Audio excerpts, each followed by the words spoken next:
morning, everybody. Hello. Howdy. Guys, it's Monday, last day of July. I can't believe it. Man. And then tomorrow, it's going to be August 1st. And then we're going to say, boy, I can't believe it's August 1st. Man, a lot. Where has the year gone? We're all going to say that. All of us? All of us. We're all going to say simultaneously. Maybe not simultaneously, but at some point. God, August 1st. Summer's going quick. Next thing you know, it'll be September. Kids are going to be back at school soon. And I can't wait. I wonder why you're so happy it's getting ready for August. He's starting to count down the days. Oh, yeah. All the preschool stuff is happening. Uniform pickups, schedules, all that kind of stuff. I think the kids are getting bored. Yeah. Our house, Really? They're getting bored now? Yeah. Our house is abuzz with, school's coming. The girls are stoked. The boys are like, oh, God. Yeah, the kids are starting to get bored and then get on nerves, and it's time for you guys to go back. That's incredible. Yeah, it's all right. It's all right. Got 20 some odd days left, and I'll be on that bus, and we'll be waving bye, bye, bye. Enjoy school. Oh, we got one kid going to high school this year. Whoa, yeah, It's a big deal, Rafe. I know that is a big deal, Big man. deal. High school. Wow, high school. They grow up fast.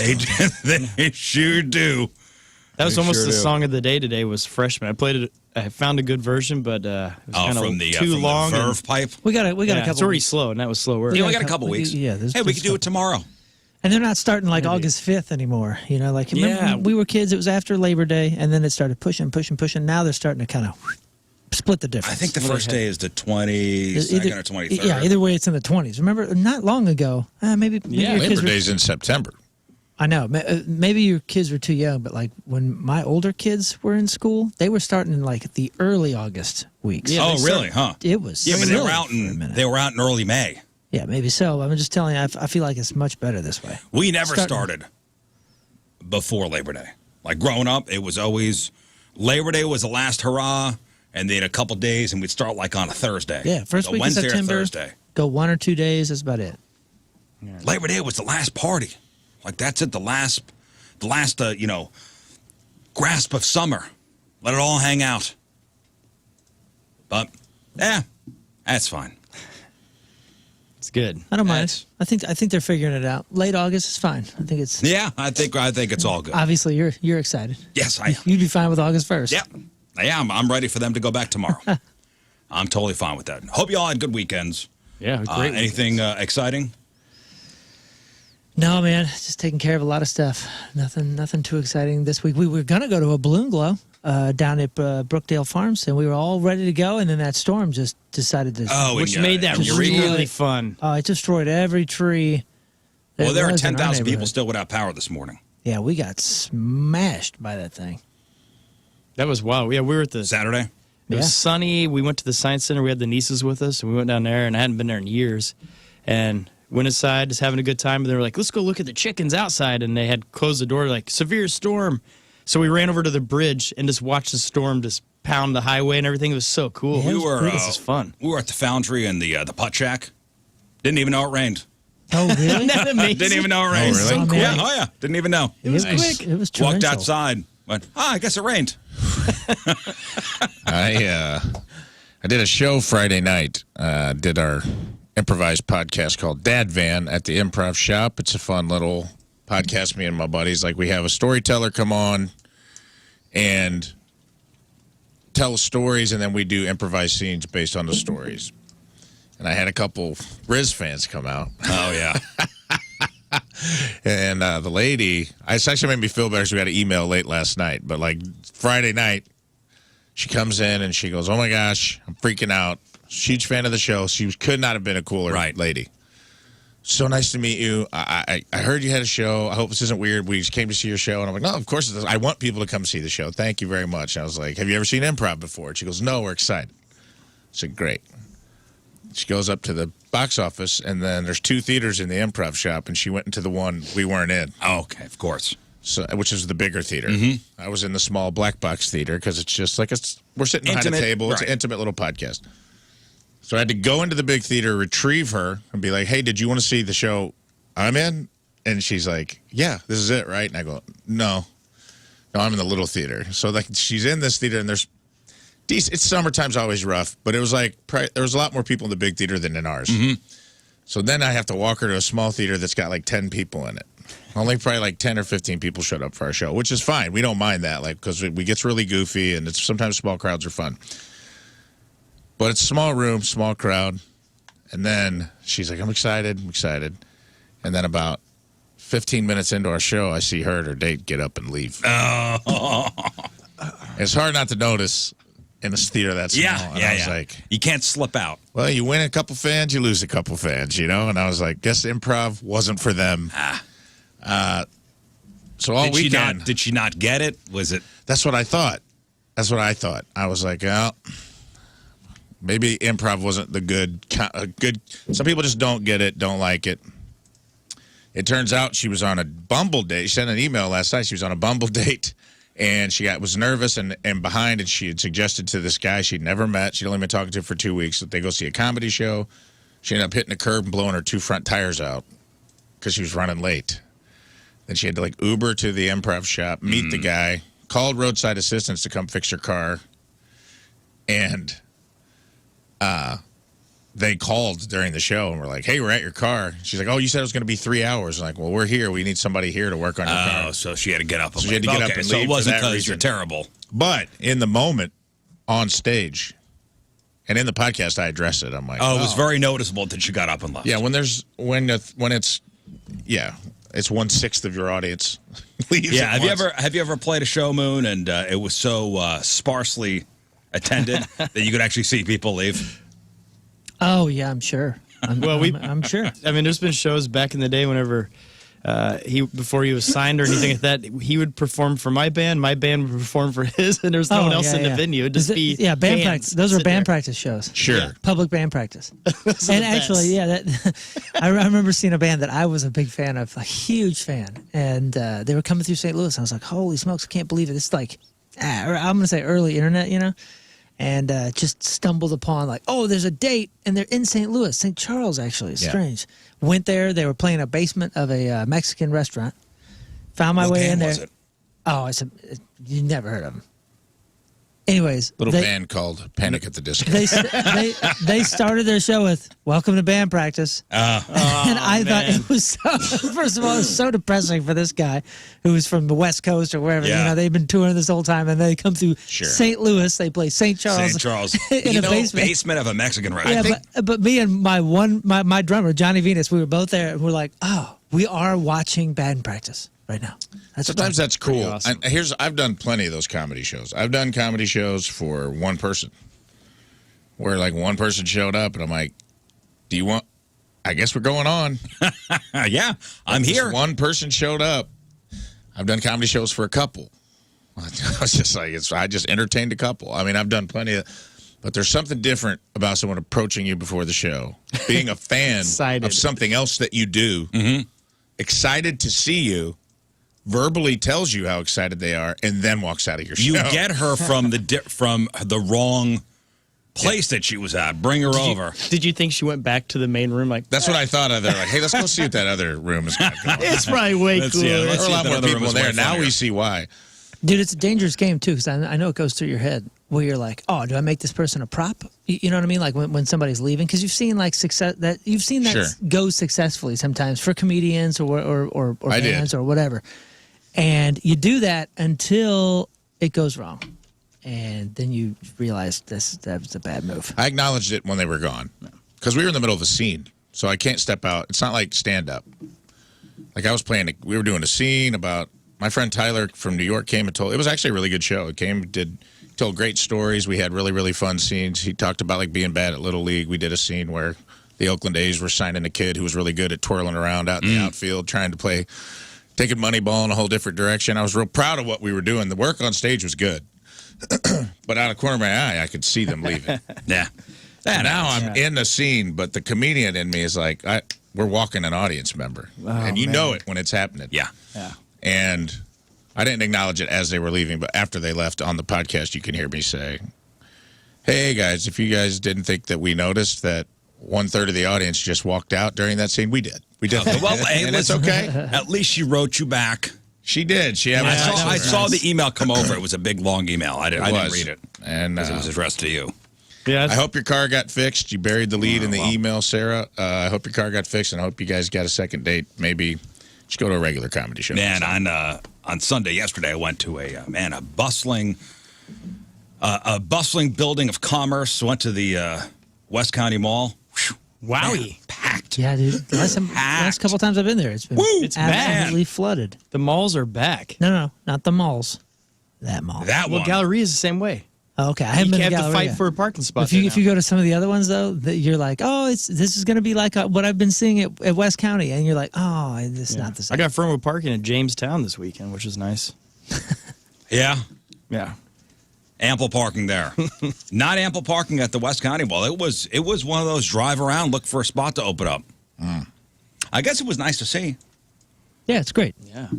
I went there, had to go buy some things, and my daughter had a gift card to Lululemon. Ooh, Wow. boy. What a rip-off Stretchy that place pants. is. Damn. $50 gift card, get you half a pair of shorts. Yeah, like a crop top. I was like, Yeah. and that place was Oh, I my want to gosh. talk about crowded. Damn. My daughter is so into that, and she has me on a website. And here's the gently. What is it? What's their term? It's not gently used. It's not. It's something else. I don't know I've never been in that store. Oh, It's really? like rebranded. I know they Gently wear. experienced. I or something forget. like that. It's something ridiculous, but you can put it in your cart and basically like hold on to it for a number of hours or something. So she's always like, I put something in my bag. I put something in my bag. You've got to check it out now. Someone's going to take it. I know I had to walk through there sideways. It was so crowded. My wife was with me, and it was me and the boy, the girl, and the wife. And I said to the boy, like, let's get out of here. Let's go. And just go wander around. We don't belong here. This is not for us. And my wife goes, no, they actually have some good socks if you want to go look at the socks. I said, okay, I'll go look at the socks. 3 pairs for $40. No thanks. Worth it. The dog No choosing thanks. one. I'll go somewhere. They're else. having a sale. That was on sale. Oh. It's called Like New. Like new. Like New. But it was nice to see them all. It was very crowded. The food court was slammed. Pretty much every store you walk up and down the corridors there. That's It was awesome. nice to see. Yeah, I love that. Do you think this is in correlation with Stranger Things being No, I think mall-based, it was or- hot out and nobody wants to do any outdoor activity, so they're inside. Because it's been like this for a few months now. Seemed also like a lot of kids hanging out there. Yeah. It's pretty exciting. Seemed like a lot of kids hanging out, doing the mall walks. So I hadn't been to the mall in a while, but it was that West County Mall was packed. Also, because some of these other malls are closing down. Yep, True, it's kind of true. centralizing everybody. It definitely is a surprise if you haven't, especially a guy of your age that hasn't been for a while, going there. I'm sure you were probably expecting like easy parking, Oh yeah. walking right in. Heaven forbid you want food or something, man. You get something that's hot right now. I It's not a drove Sunday. around. I was waiting for people walking to cars. I think they're getting out.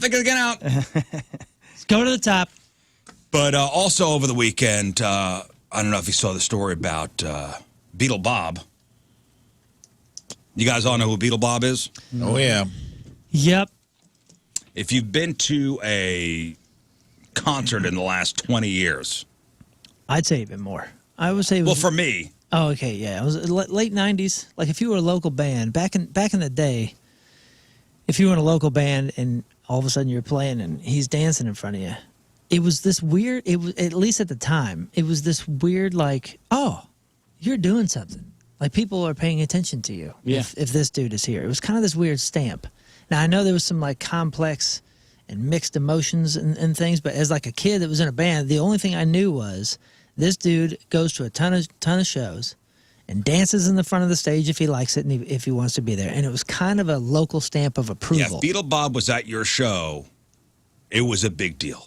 Yeah. Yeah, I remember the very first time. High Point, maybe 8 people.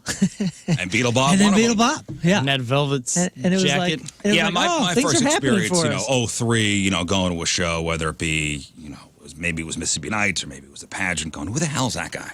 Yeah, Dancing yeah. like a maniac. Oh, that's Beetle Bob. He goes to every show. Yep. Did you ever, He's at a show a night. did you ever go to High Point? No, I Man, never saw a show that was there. like the local shop. That was like the local place. I mean, everybody talks about the Creepy Crawl. The Creepy Crawl had like real history, and we shot videos there and all that kind of stuff. But the high point, man, the high point was it was a cool spot. It was cool. My buddy saw Kid Rock there. I think that was gone by the time I got here. We played Yellow Card. My Greek Fire's early iteration was called Maybe Today We're a Three-Piece, and we played with Yellow Card there. And we played with Taking Back Sunday there, too. Back Sunday. Yeah, this spot was just like the spot, but the crazy part is the bands had to drag all their stuff up this straight-up staircase. That back staircase Yeah, thing. so it was this really rough, like, load-in and all that, but the shows were always so fun, and that's where I remember seeing Beetle Bob the most. At the high point? Dancing at the high point. Yeah, do you remember seeing this dude? Yeah, Beetle Bob has history. Well, and reading about his life. I mean, basically every major publication in the St. Louis area covered over the weekend his death. And a complicated history is basically what the gist of all the articles. Yeah. And they talk about, he went to 9,400 concerts over 25 years. Wow. So what do you remember? What's your complicated history with him? I just know people who have had. I know people who love the guy, and I know people who have had less than kind interactions with him. So, everything from he popped out of the bushes one time. My friend's like, man, I was just like outside a venue, and Beetle Bob just popped out of the bushes, and just like scared us all. And, I don't know. I have a lot of friends who run venues in town, and he was banned from quite a few places. He was. He was not allowed in quite a few places. Really? Oh yeah. He became maybe a victim of his own fame at times. There was a bit of an entitlement there, I think, at some point. Yeah, there was something going on. I never had a personal issue with the guy. Because, Video Joey and I used to do Man on the Street interviews all the time. And there's a handful of times I would interview him. And every time, I mean, it's, I think he, like the way he carried himself, it was as if you were actually talking to one of the Beatles, and kind of that arrogance and like confidence that they would have. Yeah. He felt the same way, and it was so funny to me every time. Wait a second. Did we spell it Beetle Bob as in the Beatles? B-E-A. We did? I never knew that. C-L-E. I never even associated. And I'm His thinking hairdo now the and hair. everything. Yeah. It's all obvious. It's all right in front of my face now. But this whole time, I've for some reason just dropped his coffee cup and it shattered on the ground like individual suspects. He's like, I never even Beetle Bob, Beetle. He looks like a beetle. I never thought about it. For some reason, Paul McCartney. Okay, I associated it with like the cartoon strip in the 50s or the 60s with the or something. the mop top, it was, that the old school Beatle photos. All makes sense. Did you ever see the video of him and some hippie, like that age group of guys that look like hippies, but they're running out and playing in the water at the Mississippi River? It's on YouTube, and it's really funny to see him young and like cool. No, I remember, a couple times seeing him because he would go to a concert, rush to the front of the stage, bowl people over, and then dance as if he's the only one there. Yeah. I mean, hitting people. Yeah, I think that was the majority of beef people had with him, was that he would do stuff like that at concerts. He was beat. Like edge young 15-year-old girls out of the front row, and that's what I saw a couple times. Body check, Which is folks. cool, man. He like body check people. Yeah, you know what I associated with Beetle Bailey, the old American comic strip. For some reason, that's what I always thought of. No, and you know what? Kevin Johnson at the Post-Dispatch has a good article on him, and basically runs the gamut of his life here. And Kevin Johnson writes, decades ago, a perturbed nun snatched a copy of a Beatles magazine out of a young boy's hands during class, not knowing the place the incident would have in St. Louis music history. That'll be enough of that, Beetle Bob, said the nun from Mount Providence Boarding School for Boys in Normandy. The boy's sister, Christine Mickle of St. Charles, remembers the story well. Robert Mertanis was that boy, later known throughout St. Louis as the city's #1 music superfan, the omnipresent Beetle Bob. He died on July 27th at his mom's home in St. Peter's. He had been living with ALS, known as Lou Gehrig's disease, since 2022. Dang. He was 70. He was a staple on St. Louis's concert scene. To put it mildly, he attended more than 9,400 concerts during a period of over 25 years. Amazing. His striking appearance at shows with a Beatle-style mop of hair, vintage dinner jackets, and jittery dance moves made him a celebrity in St. Louis and far beyond. He had even taken to signing photographs, and concert goers sought him out for photos. National bands have been known to give him shout-outs from the stage. His record-setting journey began in 1996 at a Brian Hanneman of the Bottle Rockets concert. In 2010, celebrating his 5,000th consecutive show at Blueberry Hills Duck Room, he said, there have been some days where I'll go to a show tired, but everyone has a bad day. The musical is like a magic elixir. It picks me up from the first beat, and I forget about being down. So, I mean, I don't know if anybody really kept track of how many shows he went to in a row, but it's a legend has it, you know, all these concerts every day for 25 years. His disease ultimately stopped his concert run. Pat Hagen, managing partner at the pageant Del Mar Hall and Brewery Hill Duck Room, called Montana part of the fabric of St. Louis's music scene. Let me see. Talks about him being a Mississippi Knights, and he says his favorite story about Beetle Bob was at a Dr. John concert in the mid-'90s outdoors at Union Station. Just before the show, a horn player spotted Matanis in the crowd and told his bandmates, "Don't watch him dance because it'll throw your timing off." That's great. Accurate. Yes. That's actually very accurate. Despite his celebrity status, he was also seen as a complicated individual. John Parker of music venues Joe's Cafe said Matanis was banned from the venue for being disruptive, disagreeable, and allegedly stealing collectibles from the room. He's also been accused by some of misrepresenting himself as media to gain entry to shows. And he may have kicked or jabbed more than a couple patrons at concerts accidentally. But Parker says that he and Matanis shared the same obsession for music and can't throw stones at anyone who is a, quote, pain in the ass over the music they love. Yeah, I guess they're doing a documentary about him. Documentary about his life entitled Superfan, The Lies, Life, and Legend of Beetle Bob has been in the works under the direction of New York City filmmaker Jenny Sterling. She met him back in 2003 at South by Southwest in Austin, and the following year started work on the documentary. That'll be interesting. Way. You know, I cool. wish, and I've still never seen anybody write about this or ask him about this. But what was the criteria? Because again, like when you were a young local band, late '90s, early 2000s, and he popped up, you thought to yourself, well, this guy's seen 7,000 concerts, so if he's at mine, he must have determined that we were worth seeing and dancing to, or whatever. But was it one of those things where, like, well, hell, I'm playing High Point on a Thursday night, and there ain't nothing else happening on a Thursday night, so is that why he's here? Or is it to keep the streak going? Is it like, Yeah, at some point, what was it? I wonder if the bands became irrelevant. Well, that's what I'm asking. No offense. Because I'm saying, no, like, it's. I wonder if there was a time that he's like, I got to go to work. My people expect me to be there. Yeah. Like Beetle Bob's buttoning up his That's what I mean. secondhand jacket. Was it? I got to hit 3 shows a week. Was it? Every night. Yeah, every night. It was. I always wondered the criteria because it was a stamp. It was an honorable thing back in the day for all my buddies. Yeah. And I did fine, so I'm not insulted. This documentary started in 2003. Work ceased in 2008 after, I guess, he cut off communication with the director. Work on the documentary ceased in 2008 after remarks Sterling made off the record to a journalist were published. Matanis cut off communication with her. She was heartbroken after she learned he was sick. She came to St. Louis and they mended fences. She plans to finish documentary at new footage. That's awesome. Yeah, the guy had an interesting life. I remember reading an article. Was it in the Post-Dispatch? Maybe it was at Rolling Stone magazine, I want to say. Really? It was a big publication.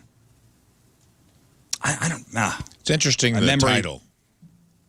The title of the documentary, the first line is The Lies.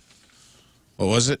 It was The Lies, Life, and Legend of Beetle Bob. Yeah, so I wonder if there was content he didn't like. Well, I didn't like the way his story was being told or something like that. And I forget what it was. He was in a car with the reporter, and he was supposed to drop the reporter was supposed to drop him off at home. And they got out of the car, and the reporter saw out of the corner of his eyes him like running through the bushes to another place.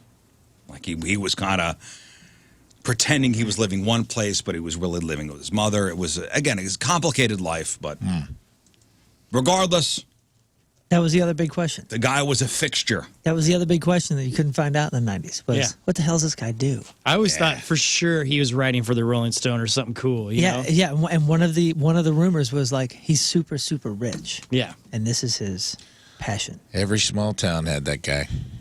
Beetle Bob's last of a dying breed.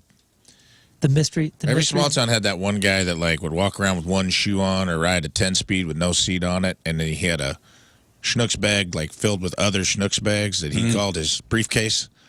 And you're like, that guy either lives under a bridge or up in a mansion. We'll never know. Yeah. Yeah. He's either an eccentric millionaire or he lives in a culvert. And who knows?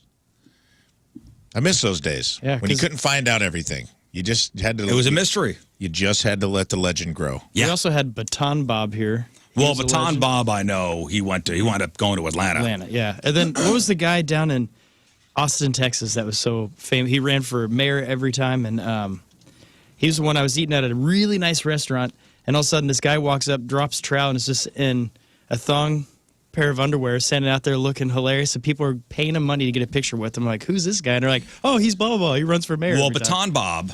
Baton Bob was also a fixture. He was in the Central West End when I used to live over there. So you'd be sitting outside at a cafe or something like that, and Baton Bob, you'd hear in the distance somebody blow a whistle. Yeah. Leslie Cochran was the guy in Austin. I didn't know he was homeless, though, because he ran for mayor and stuff. Described as American homeless man, peace activist, cross-dresser, urban outdoorsman, and outspoken critic of police. Oh, cross-dresser and urban outdoorsman. I'm sorry, outspoken critic of police treatment of the homeless. Urban outdoorsman. So is that another way of saying homeless? Yes, I guess it could be. It is. Urban I like outdoorsman. that better. Yeah, that's cool. I like that. I like that better than unhoused, which is the new That's the new way of saying term. homeless. Yeah, I'm gonna start saying urban outdoorsman. I like urban pioneer. Yeah, urban out. That one's cool, too. Urban pioneer, urban outdoorsman. Yeah, Nice. Baton Bob was also a fixture around that time. Beetle Bob. Did you guys ever moon a special? Well, I guess both you guys. There's a female Beetle Bob equivalent in St. Louis. Yes. What's her name? Do you know who I'm talking? She dresses like a butterfly. Yeah, but she hasn't been. She also has a very complicated. I've seen her get thrown out of venues too. And I think she was at some shows, but She she didn't goes come on the buck scene. wild. She didn't come on the scene until like early 2000s, right? Yeah, she's not as.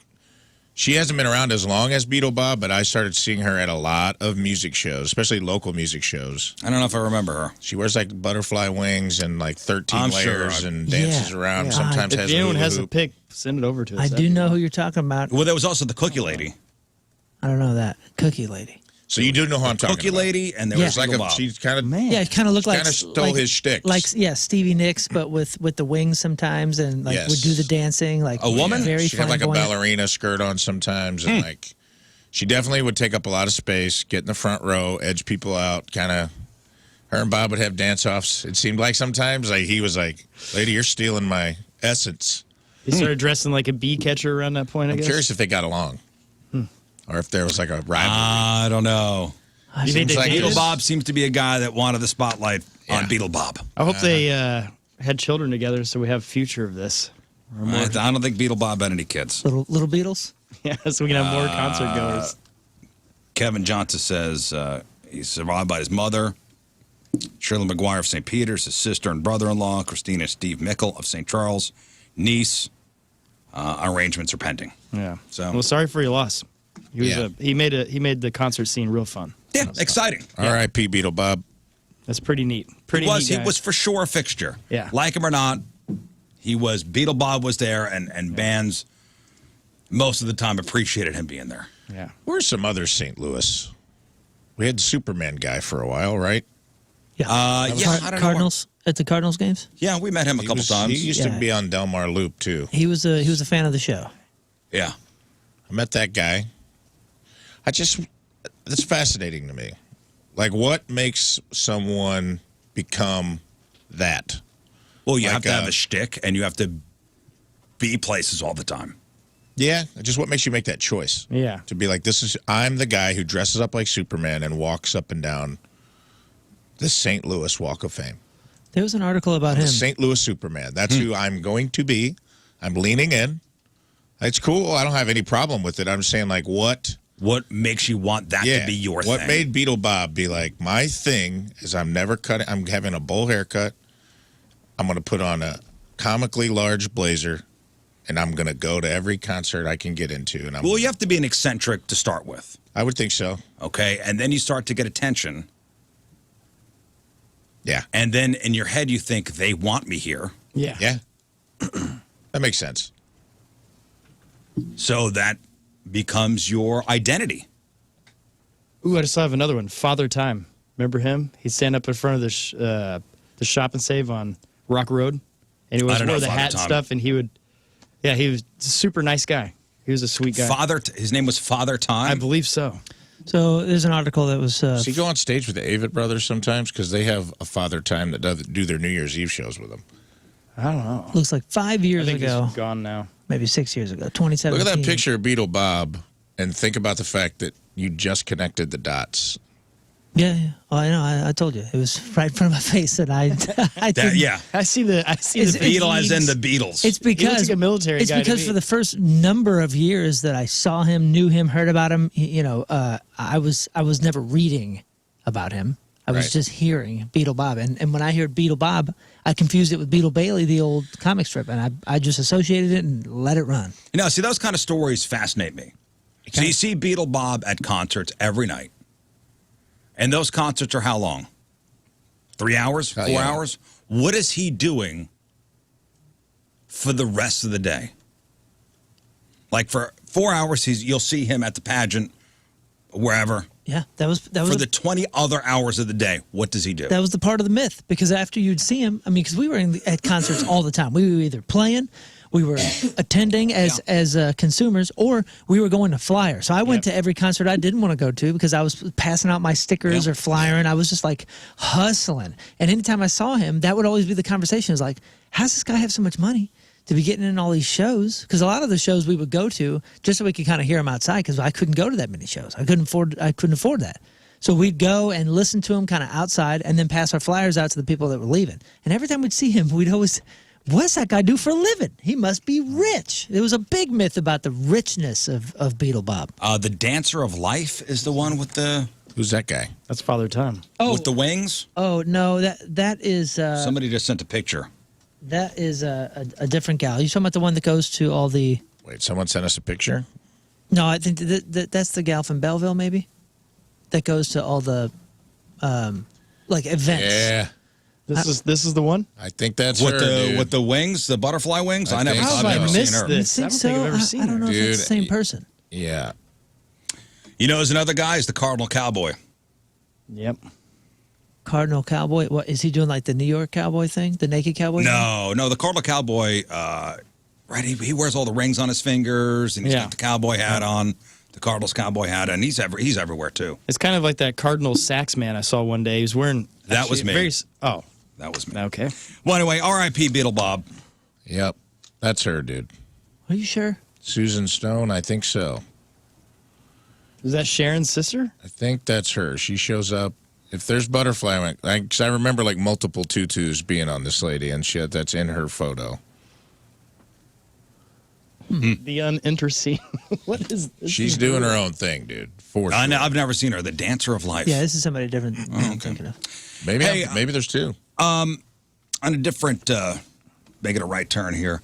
You have an ice cream truck go down your street. You know what? It just happened on Saturday. Right before that storm happened. Well, maybe it was Friday or Saturday, because I remember I was sitting there doing something, and my son was like running in the house, and he's a pretty chill dude. So running in the house, I was like, what the heck? It turns out he was scrambling for money because he had heard the bells. and Kids was running after. Kids somehow, they got that super hearing when it comes to that awesome the song? ice cream truck. Yeah. Ice cream truck, song. Yeah, They can hear it we from rarely 6 miles away. We rarely have it on our street, but I guess there's some peripheral streets that it'll go down. And he heard it. I never heard it. I just saw him running, and then he slammed the door, and then he came back and was like, "I got ice cream." He was so proud of himself. All right, do you have in your neighborhood an ice cream truck? Yeah, every once in a while, man, I'll hear the creepy organ. I don't see any kids going to it though. But does it It's kind of an ice cream van, if I'm being honest. Being that you don't have kids, does it bother you? It doesn't bother you, does it? It doesn't bother me. No. Sometimes I'm like, dang, I might go out there. Right. Maybe if you're on a diet, it would bother you. Yeah, but it's Too much nostalgic. temptation. No, it It's doesn't kinda bug fun. me. Yeah, it doesn't bug me either. Well, it's kind of like yesterday. We went to Video Joey had a thing, so I went over to his house and just driving over there, you see kids, numerous kids outside riding bikes, playing water guns, and all this. It just felt like the old days, Right? Where I actually saw kids outside again. Yeah, it's hot. I don't know. I'm a little. I turn into a little kid too, looking for money. If I hear the ice cream truck song, I'll run outside. We haven't had one roll through our neighborhood in quite a while, but Only thing I don't like about the song, it does the doo doo doo doo, and it does that whole thing, and then it goes, "Hello." Do you know what I'm talking about? Yeah. And the crazy thing is, I'll forget. The music just stops for just enough seconds where I forget that that's what I'm hearing in the background, and then I'll hear that creepy ass Saw movie. Well, hello, and you're just like, "What is that?" we used to have Mr. Softy was the brand that used to come down our street. Like when I was growing up, you hear the Mr. Softy song, Yeah. and you run outside. You get a soft serve cone. I don't know what brand was it the Good Humor Man? I'm not sure. Oh, you know, when you guys were growing up. Maybe that's the reason it's less than enticing in a city setting. Is like it's not branded anymore. It's just like a guy who went and bought stickers at Walmart. Yeah, You and put then it on a mailbox and then just went put it to on the side Costco. on the side of a van. It just says ice cream, and the letters are like all janky, like a hostage letter. Yeah. Like, I don't know if I want my kids buying a push pop for this dude. Don't know, you know. I'm not. No one's like out there checking his public vending license. Yeah, that's a good question. Is it now just independent guys who went to Costco and bought bomb pops in bulk? I thought it was. Man, I don't, because I've seen the same looking van-ish vehicles. That My guy was Mr. Softy. Yeah, Wow. Good Mr. Humor was like a Softy. brand. Good humor guy. That's a brand. This- Almost like the Kona Ice people. Like the Kona Ice people. Yes. That's Yeah. a brand. This is the typical menu, right? This thing is called Hello Ice Cream. Here, give me some audio. See if this is the song. That's it, right? That's a hit jam, man. That's exactly what I hear in my neighborhood. Yeah, it And does Clint that. Howard rolls up.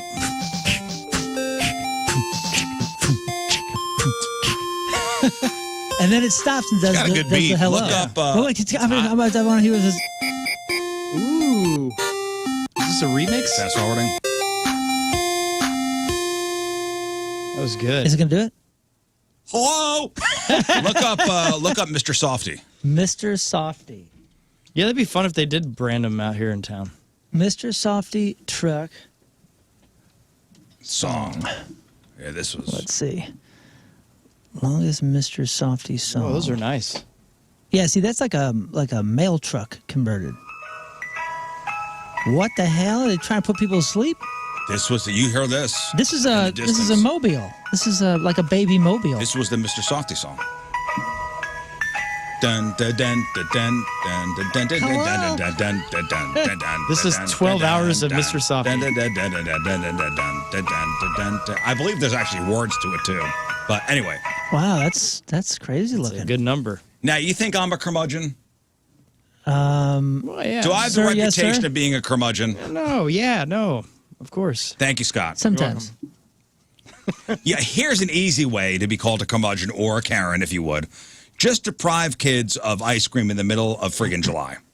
So there's a neighborhood in New Jersey recently lost its ice cream truck after somebody complained about the music. One person. One person complained about the music. It was a Mr. Softy truck driving around playing the jingle, like always, and somebody found it annoying. And this happened in Blackwood, New Jersey, near Philly. Someone else who lives in the neighborhood got on Facebook, and they said, quote, Mr. Softy has disappeared and has been told not to come back around to our area because one neighbor called to complain about the music. And it's not clear who complained, but the local news heard about it and got in touch with Mr. Softy headquarters. And they say they do occasionally get complaints like this. And if a driver's been blasting the jingle at 10 p.m. or something, they'll make sure it stops. But if it's in the middle of the day, come on. That's the Mr. wild. Softy don't come at 10 p.m. Yeah, last thing we want is a healthy neighborhood with kids being happy. So I'm not the Again, only this one. is middle of the day, and if it didn't play, if they don't play the song, then they wouldn't have any customers. How are the kids supposed to know Mr. Softy's in the neighborhood? True. I get it. I'm not the only one that, by the way, that thinks that hello thing is creepy. There's a video that somebody has with 700,000 views. It's just him filming one of the vans that says "ice cream truck with creepy hello song." Here's the crazy thing, though. If you look at that. That's a what I'm kidnapper seeing. yeah, what I'm seeing It's is a van converted. a tan version of this one, but it looks like a stock tan van. Yeah. This one is a full-blown conversion van that still has like the 1987 stripes on the side. And Yeah. The one thing I do have a complaint with our ice cream fellas nowadays is they don't wear they need like the white suit, the white hat, so it looks more happy and fun. Right now they're just wearing, it might be a Nirvana shirt and dumpy hat, and you're like, that doesn't look cool. You don't man. look professional. I want it to be fun. Brendan says that he got his boys ice cream from the ice cream man the other day. The SpongeBob SquarePants ice cream doesn't have gumdrop eyeballs anymore. I'm sorry about nah, that. but they still got the Sonic popsicle apparently. With the gumdrop? Well, my eyeballs. point is that look at that van. It needs to be. You got to make it brighter. You got to sell the parents that you're not going to take their children away, and that you're not like a chomo driving a van around the neighborhood. It's a It's just dark not van. enough. It's just a few stickers, and most of them are just about making frequent stops. There's nothing joyous. There's not like a picture of a cartoon on. You got to do more. The menu's probably on the other side. This one has a big old giant windows. Like this was a shaggin' wagon. Yeah, you know well, what I'm saying? of an ice cream truck. Like an ice cream truck is shaped like a box. Yeah, like the UPS trucks. Yeah. That's what it looks like. Yeah. That's what yours look like. Ours just Yeah. look like these creepy ass vans. Always Dude, I have. just looked up seven ice cream trucks in St. Louis, and some of them are great, man. Like the Dippin' Dots, great. It's There's a Dippin' clearly Dots branded. truck? There's a Dippin' Dots. It's like kind of looks like a U-Haul that's been made, but it's fully decorated all the way down the side. I'm like, okay, that seems legit. There's a Scoops St. Louis. Look, it's an old UPS truck. It's nicely decorated. Oh, that's great. It looks like one of those things that if you did try to take a kid, you ain't getting far. Right. Whereas this one, I can just Yep. Even this one. hide I a could couple pull- I stickers could or pull something. the There you cling go. stickers off. There's a van, but they went all out. Yeah, that looks cool. That looks fine. They took its DJ's brain freeze. It's got a menu on the side. It's got lots of And I bet the guy has a cool uniform accoutrements. or gal. The Kona truck, that's all decked out. Yeah. And it looks safe. That looks like a tiki hut. Yeah, rent this 'em. looks like a child molester van with some cling stickers. Yes, that's exactly. Looks like those are magnetic, and as soon as a kid gets in, they all come off. Yeah, they all come off easily. Yeah. But hey, if you got the song, If you got the song. Goodbye. God, dude, I gotta find it. I gotta find what the heck that hello thing is. But I guess all it takes is one complaint, and Bye. you get a Goodbye. grumpy neighbor. Goodbye. Hello, goodbye. That's it. But good thing Mr. Softy is back in the neighborhood. Here's the vice president of Mr. Softy talking about the complaint. Somebody was complaining about the music, and so Mr. Softy's not going to come down our street no more. If it's too late, if it's past 10 o'clock at night, then we're like, okay, that's way too late. It's waking people up. But sometimes it could be 2, 3 o'clock in the afternoon where, oh, you're waking up my sleeping baby. Well, it's like, hey, well, there's 40 other kids in the neighborhood that are running around and want ice cream. He just said, F your kids, basically. You got a sleeping baby? Deal with it. Throw some earplugs in the kids. Also, or sound machine. the thing sounds exactly like the thing you use to put your baby to sleep. The song. Yeah, is the That's what I'm saying. mobile. It sounds like the carousel thing. Yeah. I have a feeling whoever complained does not have kids. If I had to go out on a limb, my guess is it's somebody. It's just some old turd. Yeah, an old curmudgeon. Complain. And listen, I'm not going to be one of those people. I encourage the ice cream truck to come on down. Come on down. You keep the kids happy, less mischief. How much is it to rent one? No kid, hey, listen, no kid is doing anything mischievous with an ice cream cone in their hand. Am I That's right? right. Whoa, That's you're right. Slows them down. Slows them down. Now, sure, you got to sugar them all up. Yeah, but then they'll take a nap 10 seconds later. Yeah, but at least for however long it takes for them to eat that bomb pop, peace in the neighborhood. It's awesome. I just read this list, the get off my lawn memes, poke fun at how, quote, old folks complain about everything. But it isn't just boomers. There are plenty of 7th graders who are sick of putting up with 6th grader BS. Am I right? People online are talking about things that are getting too old, that they're, getting too old to deal with. And you could probably relate to a couple of these things. And maybe the old person that complained about Mr. Softy, he would put ice cream trucks on this list. I would not. Like, what are you getting too old for? What are you getting too old to tolerate? Arguing with other people. Getting too old for that. One person said, it makes me think of Keanu Reeves. He once said he protects his peace by refusing to argue with anyone about anything. He said 1 + 1 = 5. You're right. Have fun. Kind of like that. Yeah, I do too. But I do enjoy arguing with people sometimes. And I feel like it keeps you sharp. So I'm not too old to argue. Keeps you sharp. Keeps you sharp for what? Other I don't know, arguing? more arguing. Yeah, in Proverbs it says, "Don't argue a fool." I don't care what right. Proverbs All says. right. Well, to be fair, we're also paid to argue. That's true. Concerts without assigned seating. Yep, I could do that. That's getting too old for that. Anybody agree with that? Wait, with assigned seating or without? Concerts without assigned seating. Okay, yeah, I can see that. Hangovers. I know in this room, I'm the only real drinker. 3 days to go back to normal, not worth it. I agree with that. Dude, listen, I haven't had a drink since October 2019, and I still will make sure that I'm not drinking any like excessive sugar at night because I basically don't want tiny. Well, I don't even know what to call it. Like kid hangover, sugar hangover. I don't even know. But even that, I'm trying to avoid. I'll tell you one thing I'm too old for: sleeping on an air mattress. Nope. Really? Nope. Oh, yeah. I'm kind of I'm torn about something I'm too old for, and it is the day after my friends booked a campsite the day after our Pork Steak Army event on the 12th, for like a float. And I was like, "Oh, did you book a cabin?" He goes, "No, I just booked a campsite. I got 2 tents and maybe a blow-up mattress if you don't want to sleep on the ground." And I'm like, Sleeping on the ground is on this list. Yeah. I'm out, bro. I'll have to wake up with a hip pointer. I'm out. You ever tried to just like lay in the floor? Yeah, I do it. Like when you were a kid and just watched, you're like, this sucks. How did I do this when I was a kid? This is terrible. I do it now, and because sometimes my back will, from a 4-wheeler fun, I guess I have some back issues every once in a while, and so if I just lay on the hard floor, it feels amazing. Oh. Really? Yeah. Oh, yeah. I'm like, man, I love this. So I'll watch TV that way. I'll do it for a trade-off, camp out, whatever. Take a cot or a. It's got to be. There are nicer air mattresses. Technology is beyond where we are as far as product goes. But I mean, this is not a We've come a long way with the air mattresses we have. The ones that are like self-inflating. Yeah, and sure. You could adjust. With a push of a remote button. I want a little softer.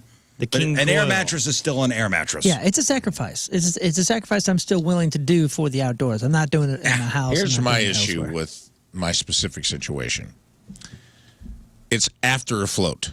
So not only am I outside, August, hot, camping, ground, maybe an air mattress, which I'll give a 50% chance it stays aired up all night. Because last time I slept on an air mattress, it slowly deflated, and I woke up with my head touching the floor and my feet way up in the air. I was sleeping at like a 45-degree angle. All the blood was in my head. I woke up with I was just like, oh man, I feel like I'm hungover. And then I realized I was like sleeping at an angle.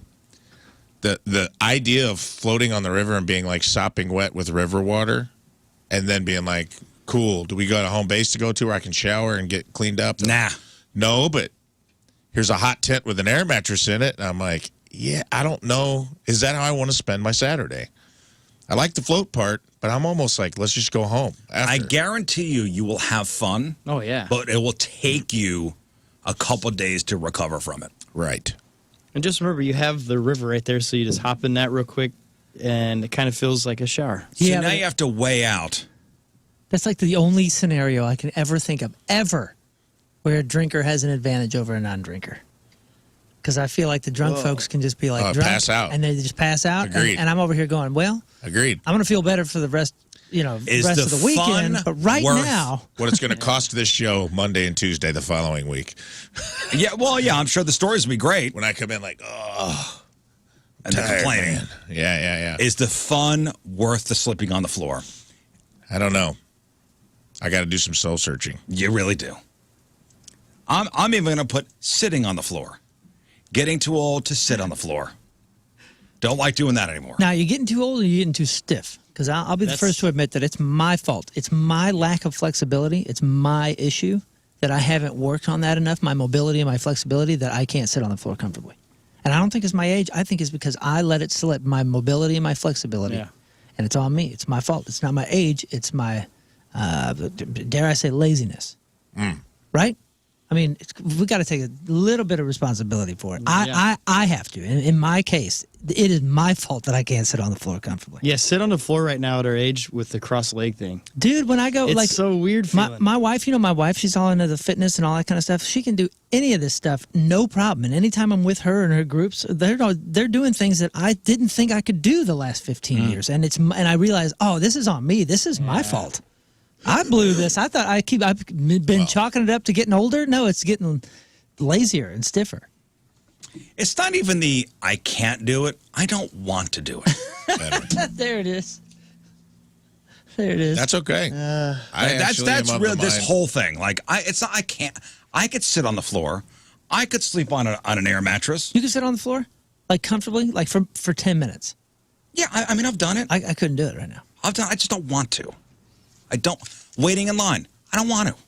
I don't want to. If Yeah, I see a that's the line, thing I'm of not the gonna. I'm past. not. I'm done. I don't wanna. I don't want to. Let me ask you this. How you feel about high top tables? If given the opportunity. High top tables with backless stools. I'd rather not. Yeah, Really? I don't want to. that's a good If answer. I have an option to sit at a regular table with a chair with a back on it, I'm taking that every time. Yep. What are the advantages of sitting at a high top table? It's comfortability for the legs. I like that better. I like my legs to hang instead of just being where Like your all the knees blood kind of, to because pool you in sit your at a feet. regular table, your knees are always up at an angle, so kind of what are the stiff after you benefits? get up. Are there benefits of sitting at a high top? First of all, you're talking to two people where our knees have never pointed towards Okay, it. well. You know what I'm saying? Like our Yeah. legs have never pointed up. I don't know what you're doing, unless you get on one of those like kids' toilets or something. Yeah. You're talking to two people that are 5'7", 5'8". Yeah, on a good if I'm day. sitting at a high top, my legs are swinging like a toddler. Yeah, mine too, but I love it because they actually feel comfortable. They They're look not like stiff. Muppets. Yay, like right now, my legs What are are the just, benefits of a high top? There are none, in my opinion. Why do they exist? See people. Why do high top tables exist? I don't know. so you look down on It changes the everyone. atmosphere, the ambiance of whatever place you're sitting. It's at a bar. Yeah, I it makes it understand. more cash somehow. I guess it's for the lean. So if you're standing, drinking, and leaning. Oh, okay. that's that. Yeah. you're Oh, that makes Yeah, sense. yeah, it's the dual purpose. Yeah, I know. I understand that. Maybe a high top, maybe there's some sort of psychological thing happening in a bar setting where it's like you won't settle in, so you'll keep going to the bar to get more drinks. That's As a opposed great to point. sitting down and getting comfortable at a table, you're kind of always. You're leaning. You're on your toes. You're on your feet. And people can Move around. walk up Okay. to But the I'm table. listen. Sense. Coffee Every shops never time, have if given an option, I'm eating, sitting down, regular size table. It just seems like a way for sitting people and standing people to interact at eye level. That's the only benefit. So if you want to talk, like if you were in a bar and you ran across some friends and they're sitting, and then you're standing at the end of the table, it kind of feels like you're holding a board meeting. It's less, the pressure's on you to keep the conversation. But if it's a high top and you got your elbow out, they're all sitting at eye level, you can kind of like come in. But that is the only benefit. You know what I'm also getting too old for and tired of and just don't want to do anymore? Convincing people not to do dumb stuff. So just gonna let them do it? Oh yeah. For example, Moon comes to me, he goes, hey man, I'm thinking of dropping acid and walking along 270. Go ahead. Yeah. Okay. Cool. Let me know. All right, when. man. Let me know how that works out. Yeah. I'm not going to waste my time convincing you not to do it. Yep. Yeah, there was a period in time where you just know enough where you can like give good advice, and you're just young enough where you think that you have to. And you're like, oh man, let me tell you why you shouldn't do this. Or let me tell you why you should do it this way. And then now you get to a point where you go, You're old enough to know. I'm sick of wasting my breath. Like Rafe's going to go surfing on top of the Metrolink. Go ahead. I feel like I remember when my dad hit that. I remember watching when my dad hit the transition of like, I'm done like trying to help everybody all the time. And it just kind of would like sit back and do the old guy thing where you sit back and you just kind of smirk and you're like, well, I already know how this is going to go. I'll just watch it this time. Yeah, go ahead. So it's the convincing people not to do dumb stuff. Not to do dumb stuff, but not to do it. Go ahead. Yeah. It's on you. Sounds like a great idea. That's on you. The people aside from kids, I'm not going to obviously have kids do something dangerous. I will point them in the right direction. If a kid says, I'm going to drop acid and go walk on 270, I'll tell the kid. I'm talking another adult. Yeah. Hey, don't walk on 270 when you do that. Hey, with kids, speaking of kids, I'm kind of in a situation, I haven't thought about how I'm going to say this, but do you find yourself in a situation where there's some pushback a little bit with the kids where they know better and you're really trying to like tell them that they don't? You know what I'm saying? I got a 14 and a one age 12-year-old. I feel like they're just coming into this real confidence, where they're no longer listening to the advice, and they're like, "But no, I understand it, and I know better. I've thought this through." And you're like, "I'm just at a loss as to what I'm supposed to be saying to convince this kid that no, I'm I am telling you that you don't know what's coming if you continue to do this." And they're like, yes. "No, I'll be fine. I don't need that advice." Oh, it's just like it's killing me right now. It's killing me. Yeah, because you don't want to yell. No. Or wring their neck. Explain that to me again. The trajectory of what you're feeling. I'm losing it. It's like when you know based on experience that this isn't good for somebody, or hey, you should be thinking of it this way, and they're doing the pushback not because they want to do something that you don't want them to do, but because they feel like now they have the understanding or the experience that no, you're wrong, and they know that they're fine doing that. Yeah, I mean, I think that is the never-ending parental battle. Right, but this is like phase. This is the real phase one of it. We're like just entering the real phase one. Yeah, I mean it would be a perfect. What's the old Mark Twain saying? It's like the shame about wisdom and youth is you'll never possess them at the same time. Yeah. That's just the never-ending battle with kids. Is like everybody thinks. You get smarter when your kids get in their 20s. All of a sudden, you're not an idiot anymore. Yeah. Usually. Yeah, when they get about their mid-20s and life kicks them in the crotch a few times, they're like, yeah, you're right, Dad. Maybe you're right about a couple, but it's like you just have to wait it out. Like, that's just the way it is. I mean, there's some kids that may be exceptions to that rule, because I've heard people be like, nah, my kid listens to me. And I'm like, well, most don't. They might nod along. Well, you're a liar. So, dude, the wild thing is, I remember my older daughters. I remember when they were this age, they weren't listening either. But the difference is, they didn't have a million other kids and a million other quote unquote parents or whoever they're influenced by, like telling them all this other stuff. And my kids, like, they're limited with this. It's not like they're watching YouTube all day or any of that kind of stuff. But it's such a different world now raising these teenagers than it was my older kids. But it's really, really like coming out in what they think, and it's coming out in their confidence levels of what they think they understand that they don't. I think this is a normal stage. 'Cause I remember whenever I was a teenager, I was very well behaved, very smart. I knew everything kind of thing. And then at a certain point, you move out on your own and you realize you have no clue what's going on this planet. And you have to call your parents to ask them questions. And at that moment, you're kind of like, man, the less I know. Well, next thing you know, the power company's at the house ready to cut off the power. Yeah. That never happened to you. And all of a sudden, your parents know everything. Do you guys think that there's some, I've heard it referred to as bought sense, where sometimes you got to let them make the mistake. You know what I mean? Like, because it's like, this happens with comedy a lot. I'll have people say, like, that shouldn't be, you'll see cringeworthy comedy. And I'll tell people at open mics, I'm like, I know you've seen your favorite comic do an abortion joke or this joke or all these hot button. You're not good at this yet, and it's going to suck, and you're going to alienate the audience, and they're going to let you know by booing you. And then everyone nods along during the pre-show meeting, and then 13 open micers go up and do their cutting-edge hot button issue joke. Right. It's clunky.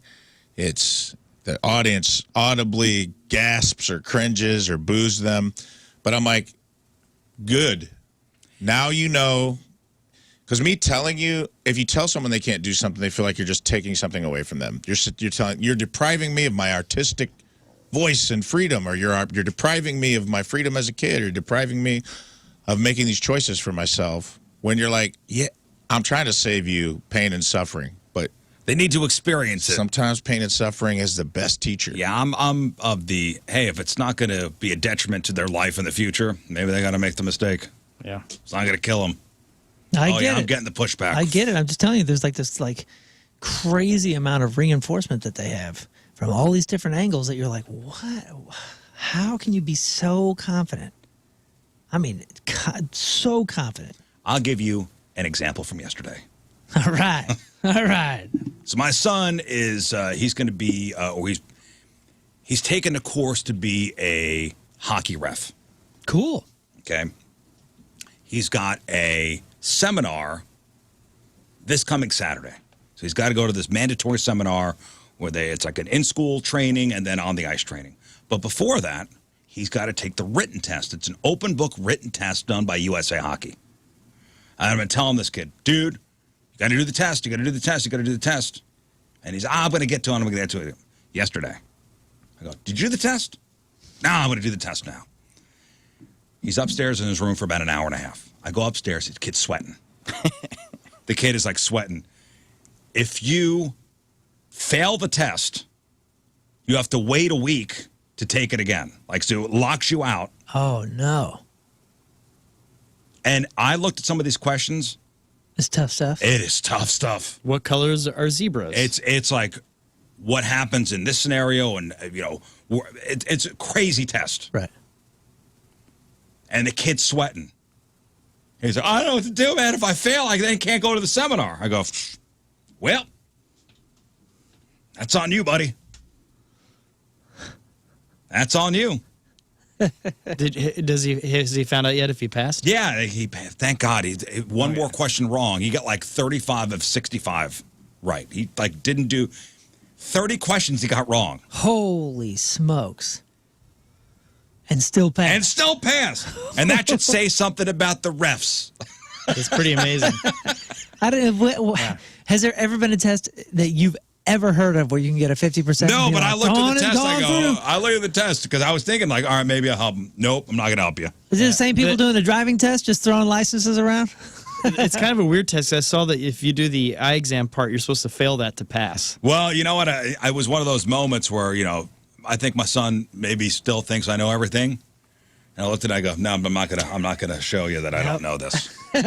You're on your own, buddy. You're on your own, I can't buddy. help you here. He's going nuts. I'm like, told you. Oh, man. You had weeks to do this. Weeks. All right. And make your own mistakes. So look for my son out there reffing your kid's hockey game. All right, let's do this. All right, Team Riz Remember the Day is brought to you by Hot Shot Sports Bar and Grill, proud sponsor Team Riz. Visit hotshotsnet.com/Team Riz. From St. Louis, Candace Quain is our... Yeah, Candace. Yes. Candace, diehard Riz fan, listens to the show every day on her way to work. Jeff has always been her favorite and says no one will ever take his place. Can't agree more. Loves a matchup with Moon, just the two of us, and our back in the day fun facts. Well, thank you, Candace. Candace Quain from St. Louis is our Team Riz Remember the Day. Get super sweet Team Riz Remember the Day soccer jersey. Get yourself signed up. 1057thepoint.com/Team Riz. All right, we'll take our first break of the morning. We'll come back with crap on celebrities. It is 7:09. Monday, traffic and weather. Moon coming at you. Traffic brought to you by Worldwide Technology Raceway. There's still a lot of racing left in 2023 at WWT Raceway. IndyCar returns August 26th and 27th. Get your tickets now at WWTRaceway.com. We have fallen power cables over Romiss Court at Frost Avenue. Oops, thought that was a highway thing, but I guess it's not. It's right by 170. Your point forecast today, small chance of isolated storms and showers, high of 90, low of 72. Right now it is 71 at the Point Studio. Your point forecast is brought to you by CarX Tire and Auto. All right, Moon, what do you got for us? Well, Cardi B hit a woman with the mic. Bad news for a home improvement star. Guess who was offered the Michael Scott role before Steve Carell got it? And I have a list of the coolest hangouts that characters would go to in our favorite TV shows. Be thinking of those and see if yours is on the list. All right, we got that. We got your crappy birthdays. We got the porno birthday. And another question for you guys. Who is the best game show host of all time? Easy. Oh, is it? Is it? Yeah. It is. Easy. I have two conflicting reports. Say it now, then.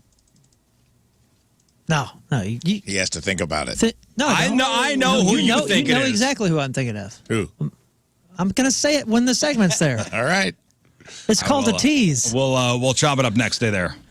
All right, welcome back to the program. Phone number 314-624-3833 or 618-398-3833. The Mick Ultra Studio Cams, 1057thepoint.com/Riz. The socials at RIZZ Show. Your emails, RizShow1057thepoint.com. Send us your instant feedback. You can do that through the Point mobile app. So we got Sex Town Fun Facts coming up. Sex Toy of the Week.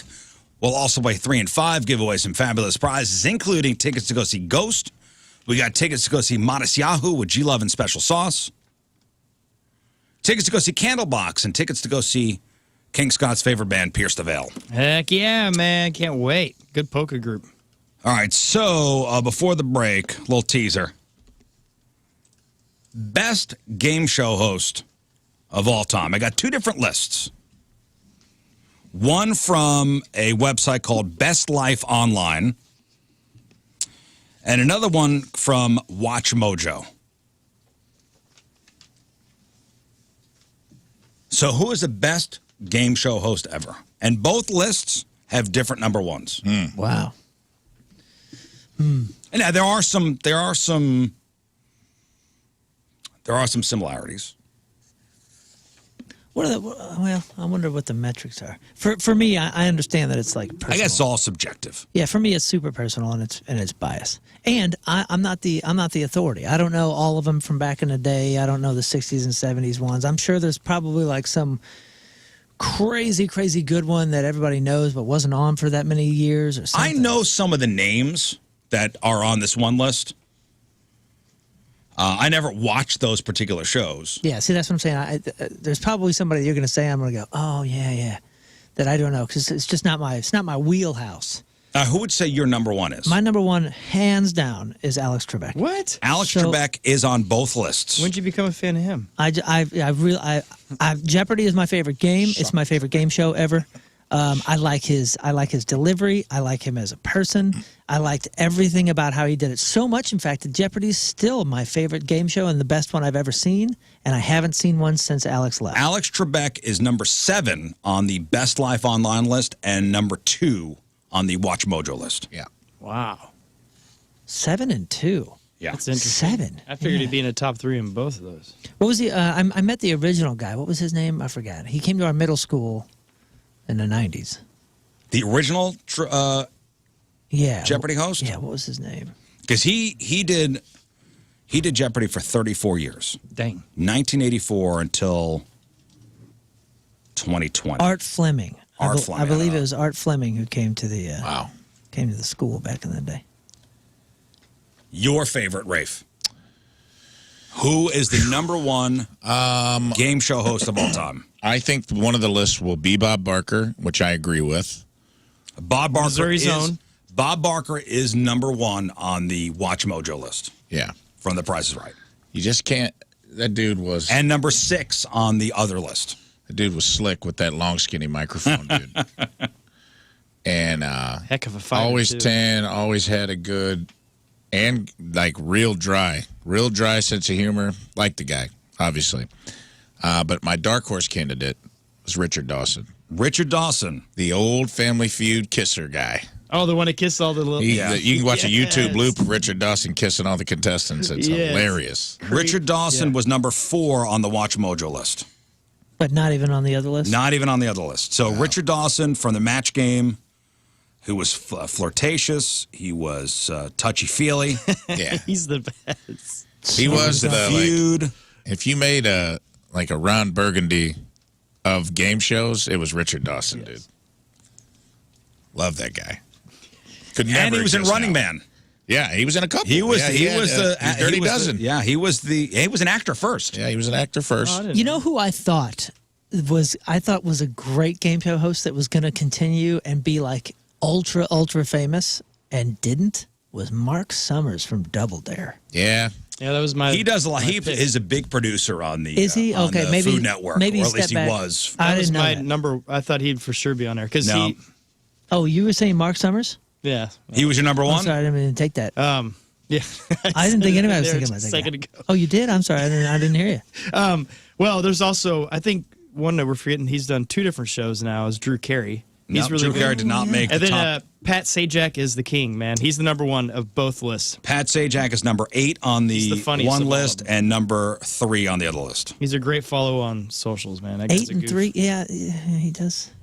Man, Pat Sajak's number 3 on the Watch Mojo list and number How can 8 Pat Sajak on the not be at least top 10 3 on each all of list? them? 8 on one, 10 on the other. This is one of those pretentious lists that one Chuck list Woolery, with everybody from the 50s. Chuck and Woolery 60s. did not make. OG Wheel of Fortune host. Chuck Woolery did not make either list. He did a lot of the dating stuff. Did Bozo make it? His show's pretty good. Man, who are we missing? Who are we missing as far as the big ones? Well, there's like old school, like Wink Martindale and Wink Martindale was an honorable mention from Tic Tac Toe. Ben Stein was good. Win Ben Stein's money. who was the OG Let's Make a Deal? Not Wayne Brady, but the original guy, Monty something. Monty Hall. Monty Hall. He's number 3 on the Yeah. Best Life Online list. Yeah, he had Host a of few Let's shows. Make a Deal from its premiere in '63 and continuing on into the '80s. Family Feud. What's his face? Ray Combs. Nope. Didn't make Steve it. Harvey. Steve Harvey. Thank Nope. you. Oh, he's awesome. Is Ray Combs the one He's with great. the He hasn't been doing Roy it. Combs. sad ending? Yeah, I guess Ray. I thought it was Ray Combs. Ray Combs. He was yes. like the 90s fan. He wound up killing himself. Yeah. so. Oh. Yeah, he was. Yeah, he was '80s, '90s. Ray Combs. Yeah, he was good. I thought so. All right, I will tell you on the Best Life Online list, Dick Clark was their number 1 game show host. Coolest name. Dick Clark What did he host? Hollywood hosted Squares? Pyramid. Pyramid. He hosted variations of the classic show Pyramid, known as $10,000 Pyramid, known as the $50,000 Pyramid, from Oh. 73 to 88. I know one that is probably going to be unexpected here. It is Regis Philbin. Regis Philbin was number 5 on the He Watch was Mojo Dick list. Clark was number 1 on Fantastic. both. Dick Clark was number 1 on the Best Life Online and number 7 on the Watch Mojo list. Regis Number 1 Philbin- was Bob Barker on the Watch Mojo list. Granted, like the phenomenon of that show, Who Wants to Be a Millionaire, when it first came out, but Regis made, I hate to say it, but I think he made the show, and we didn't really know it. And they say about Regis, though he was already famous from his daytime talk show and he briefly hosted other game shows, Regis became a true pop culture phenomenon with Who Wants to Be a Millionaire. Yeah, he was- And his memorable catchphase, Is that your final answer? is that your final answer? I thought that was great. Who was the gal that said, you're fired? No, she was, you're the weakest link. You are the weakest link. Goodbye. That's Ann Robinson. She was number 8 on the list. The weakest link ran for 12 years with her on it. That's right. They called her the Weakest link. British Judge Judy. That's right. You are the weakest link. Goodbye. Goodbye. Well, I would have like, you are the weakest link. Get the hell out of here.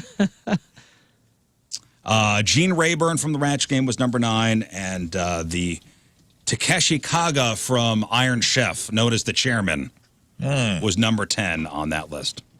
Shout outs to Tom Bergeron from Hollywood Squares. Thank you. Bob Eubanks from Newlywed Game. Alan Ludden from Password, and Peter Marshall from Hollywood Squares. Yeah. Bob Eubanks. That guy had a tan. Holy moly. Who's the Yeah. dude that did a Survivor and Amazing? Was it Anderson Cooper did Amazing Race? Oh, that. Jeff Probst. Jeff Probst. He was It good. isn't he like one of the? Hasn't he done like almost the most seasons or something? Because they do multiple Survivors. Didn't I read some random fact that he's done like? Is Who he does still on Amazing it? Race? No, it's another guy. Jeff Probst is not doing he's Survivor done- anymore. No. Who does Amazing Race? It's another guy. Oh, I thought it was Anderson Cooper. No, it kind of looks like him though. No, that you know what? He did the mole. Was it the Anderson mole? Cooper.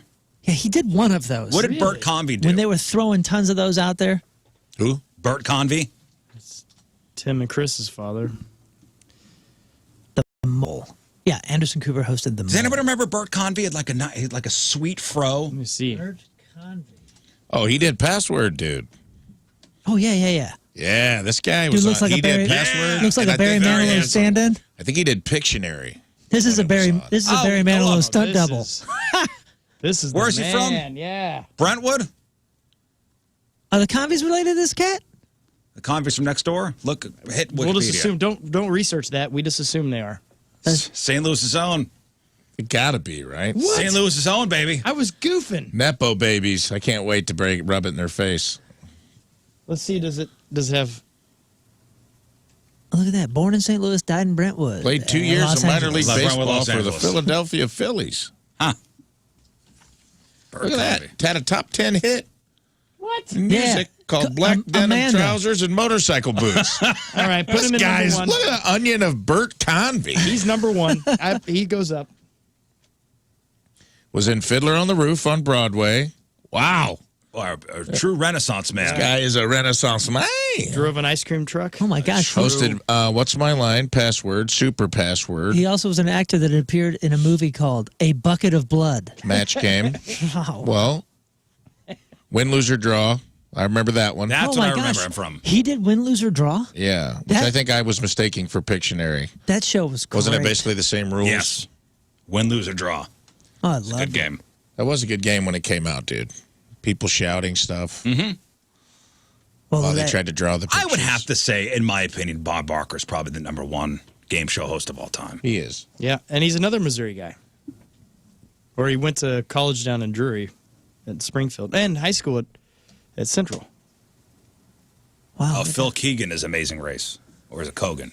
Keogan. Is Survivor still going? Oh, yeah. So what season now? 80? Oh, yeah. And Jeff Probst is still doing 44 that. seasons. 44. That's what I'm saying. Like he's got some sort of record or some crap. 44 seasons of Survivor. All right, today is July 31st. Back in the day, 95 years ago, 1928, the MGM Lion roared for the first time at the beginning of the studio's first talking movie, White Shadows in the South Seas. There was only one word of dialogue in the entire film, and that word was hello.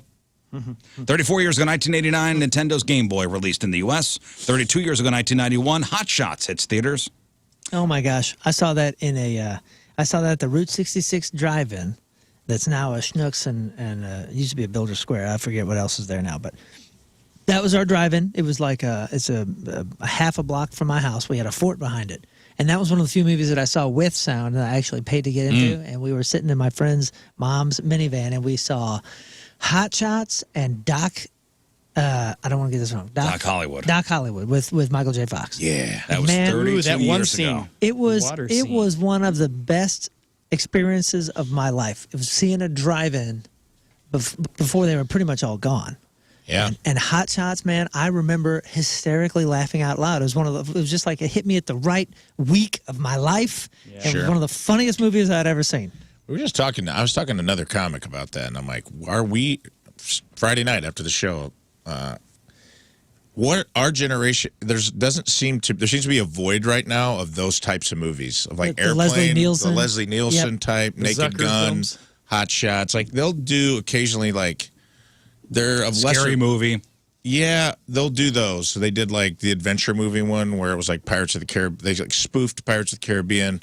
Like they'll do parody movies, but they won't do like They have to be like ultra Hot cool Shots now. was kind of its own thing. Yes, it was making fun of the action genre, but it wasn't specifically, other than a couple times when he kind of looked like Rambo, they didn't pull too many direct. Do you know what I mean? It seems like there just seems to be a void of that type of comedy right now. Yeah, I which is think the last interesting. one was Ben Stiller, the war flick that they did. With Tropic Thunder? Yeah, Tropic Thunder is kind of Yeah. the last of A those. satirical, Yeah. Yeah, that type of satire I think is gone. but even But it's goofy. Zucker, right? It'll The come back. Guy that I- did all It the- will, I and don't- I think we're long overdue, and I'm curious to see who it's going to be. Like, Well, who's we had gonna make Wayne's a- in here, and he's been in a ton of great spoofs. No, so I think maybe- it'll be different. I don't think it'll come back. I think those are points in time where that made sense. Just like the Monty Python stuff, it made sense at that point. And then there was Mel Brooks, and then there was those types of parodies, and then there was the Tropic Thunder. Well, type and of Marlon parodies. Wayans was in, Don't Be a Menace, which is one of a top tier parody movie. Yeah, I don't know if Genius. I want to say those movies will come back. I don't think so. I think the parodies and all that will come back, but it'll be a different combination of pop culture things that it needs to be to be successful. And it won't be in that same tone. Rockstar, or not Rockstar, but the Andy Samberg, the Lonely Island stuff and all that. Like, yeah, those are great. Right, but they're not the same. It's a different type of tone, but it's the parody stuff. I just don't see it being goofy. If you watch Hot Shots again, it's really slappy goofy and silly. Oh yeah, I mean, and that was part of it. It had the pacing. Was just my endless. kids don't appreciate the slappy silly as much. I feel like the last time they tried it was like that movie 43, but it was like vignettes. Do you remember that? Oh yeah, it did. Had everybody in. It did horribly at the theater. Yeah. 28 years ago, 1995, the Walt Disney Company announces they will buy both ABC and ESPN. 26 years ago, 1997, the Oakland A's trade Mark McGwire to the St. Louis Cardinals. 24 years ago, 1999, Christina Aguilera's single Genie in a Bottle hits #1. And 4 years ago today in 2019, Woodstock 50 canceled after permits fell through. They had trouble finding a new venue, and then too many artists backed out. And that's what happened back in the day. You know, and think about like the Austin Powers stuff. That all had like a time where that format was perfect. And then he did that Pentaveret thing, and it's not all that different. But man, it just landed wrong. It just landed wrong. But yes, I agree. I think there was like a place and time of where everybody tried to copy Eddie Murphy of like, I'm going to play all the parts. I'm going to be every character in this movie. But I think that will come back again, too. I think there'll be somebody that does it in a different way. We forget Walk Hard was another one that did a good job of being slapsticky. And nah, that's way different than Hot Shots. Yeah, that was like a movie. Yeah. Loaded Weapon. Loaded Weapon. That Mafia. was another goofy. Those Emilio Estevez, right? Yeah. They they cornered the market, those brothers. Yeah, those brothers. All right, time to find out what's going on in the world of music and entertainment with your crap on celebrities. Your crap is brought to you by Bright House Plumbing. Call the best, flush the rest. BrightHouseCo.com, 636-600-0188. The Barbie revolution shows no sign of letting up. Second weekend of release, Barbie brought in $93 million at North American theaters, putting the film on top again. Collecting $93 million in ticket sales during a movie's second weekend is pretty much unheard of. Overall, Barbie has grossed $351.4 million in its first 10 days in North American multiplexes. Oppenheimer continued to attract moviegoers as well. The film finished in second place, $46.2 million. Disney's Haunted Mansion finished in third. Then Sound of Freedom and Mission Impossible Dead Reckoning Part 1 rounded up the week's top 5 movies. So it is still crushing. Barbie is crushing. What's the next big one coming out? Oh, Ninja Turtles comes out this weekend. Dang. Oh, I saw like they were doing a campaign with the I Like Turtles. Yeah. The original I Like Turtles guy, awesome. who's now older. Who's now 47. Yeah, it was I Like Turtles I'm kidding, kid, I'm kidding. and now he's I Like Turtles man. But that'll be. I think that'll probably hit #1 this weekend. That's awesome. That'll be fun. You know what we watched is the Super Mario Brothers movie. Did you guys ever watch that? No, my kids did. The original or new one? The new one. It didn't get rated as high as I thought. I thought it was great. I really enjoyed kids liked it. I really, really enjoyed it. Did they have that's who they were targeting. pizza in it? I thought it was great. And Seth Rogen as Donkey Kong, I thought that was great. The only one that I thought was kind of weird was Jack Black actually as Bowser. It was just a little too Jack Blacky for me. Cardi B is the latest performer to have something thrown at her on stage by a so-called fan. During an outdoor show at Dry's Beach Club in Las Vegas, a woman threw her drink at Cardi. Now, did you see the video? Yeah, so it wasn't originally I saw a cup full of liquid. It wasn't the cup. She went like this. She was like second or third row, and it's one of those like DJ parties on a rooftop or someplace or something. And this gal kind of goes whoop like that and slings the drink and the ice. The liquid goes to her. Right, the liquid and the ice like goes. It looked like she was dancing and didn't realize there was liquid in her cup. Almost, yeah. That's what it looked like to me. I could see that, but it also, if you slow it down, kind of looks like how could that be anything but intentional? We'll put the video up on the blog. But Cardi B wasted no time. And by the way, she's a lefty, and she's got a bit of a fastball. I thought it was a non-dominant hand away through. I was like, at least it wasn't a good throw. She's a lefty. She threw her microphone right back at the woman. Bam, popped her. Oh, it hit her. It hit her. Yeah, I know, but it didn't look like her throw was just like. So. Oh no, it hit her. I watched this thing on YouTube yesterday. So, is she liable? Is Cardi B liable if she hurt the woman? Of course. Yeah. Yes, she is, because there's a difference between getting wet and then throwing a heavy-ass microphone at somebody's face. Like you said, there's no proof the lady intended to hit her with that, whereas you could tell that the difference is Cardi had proof that she was trying to hit the lady.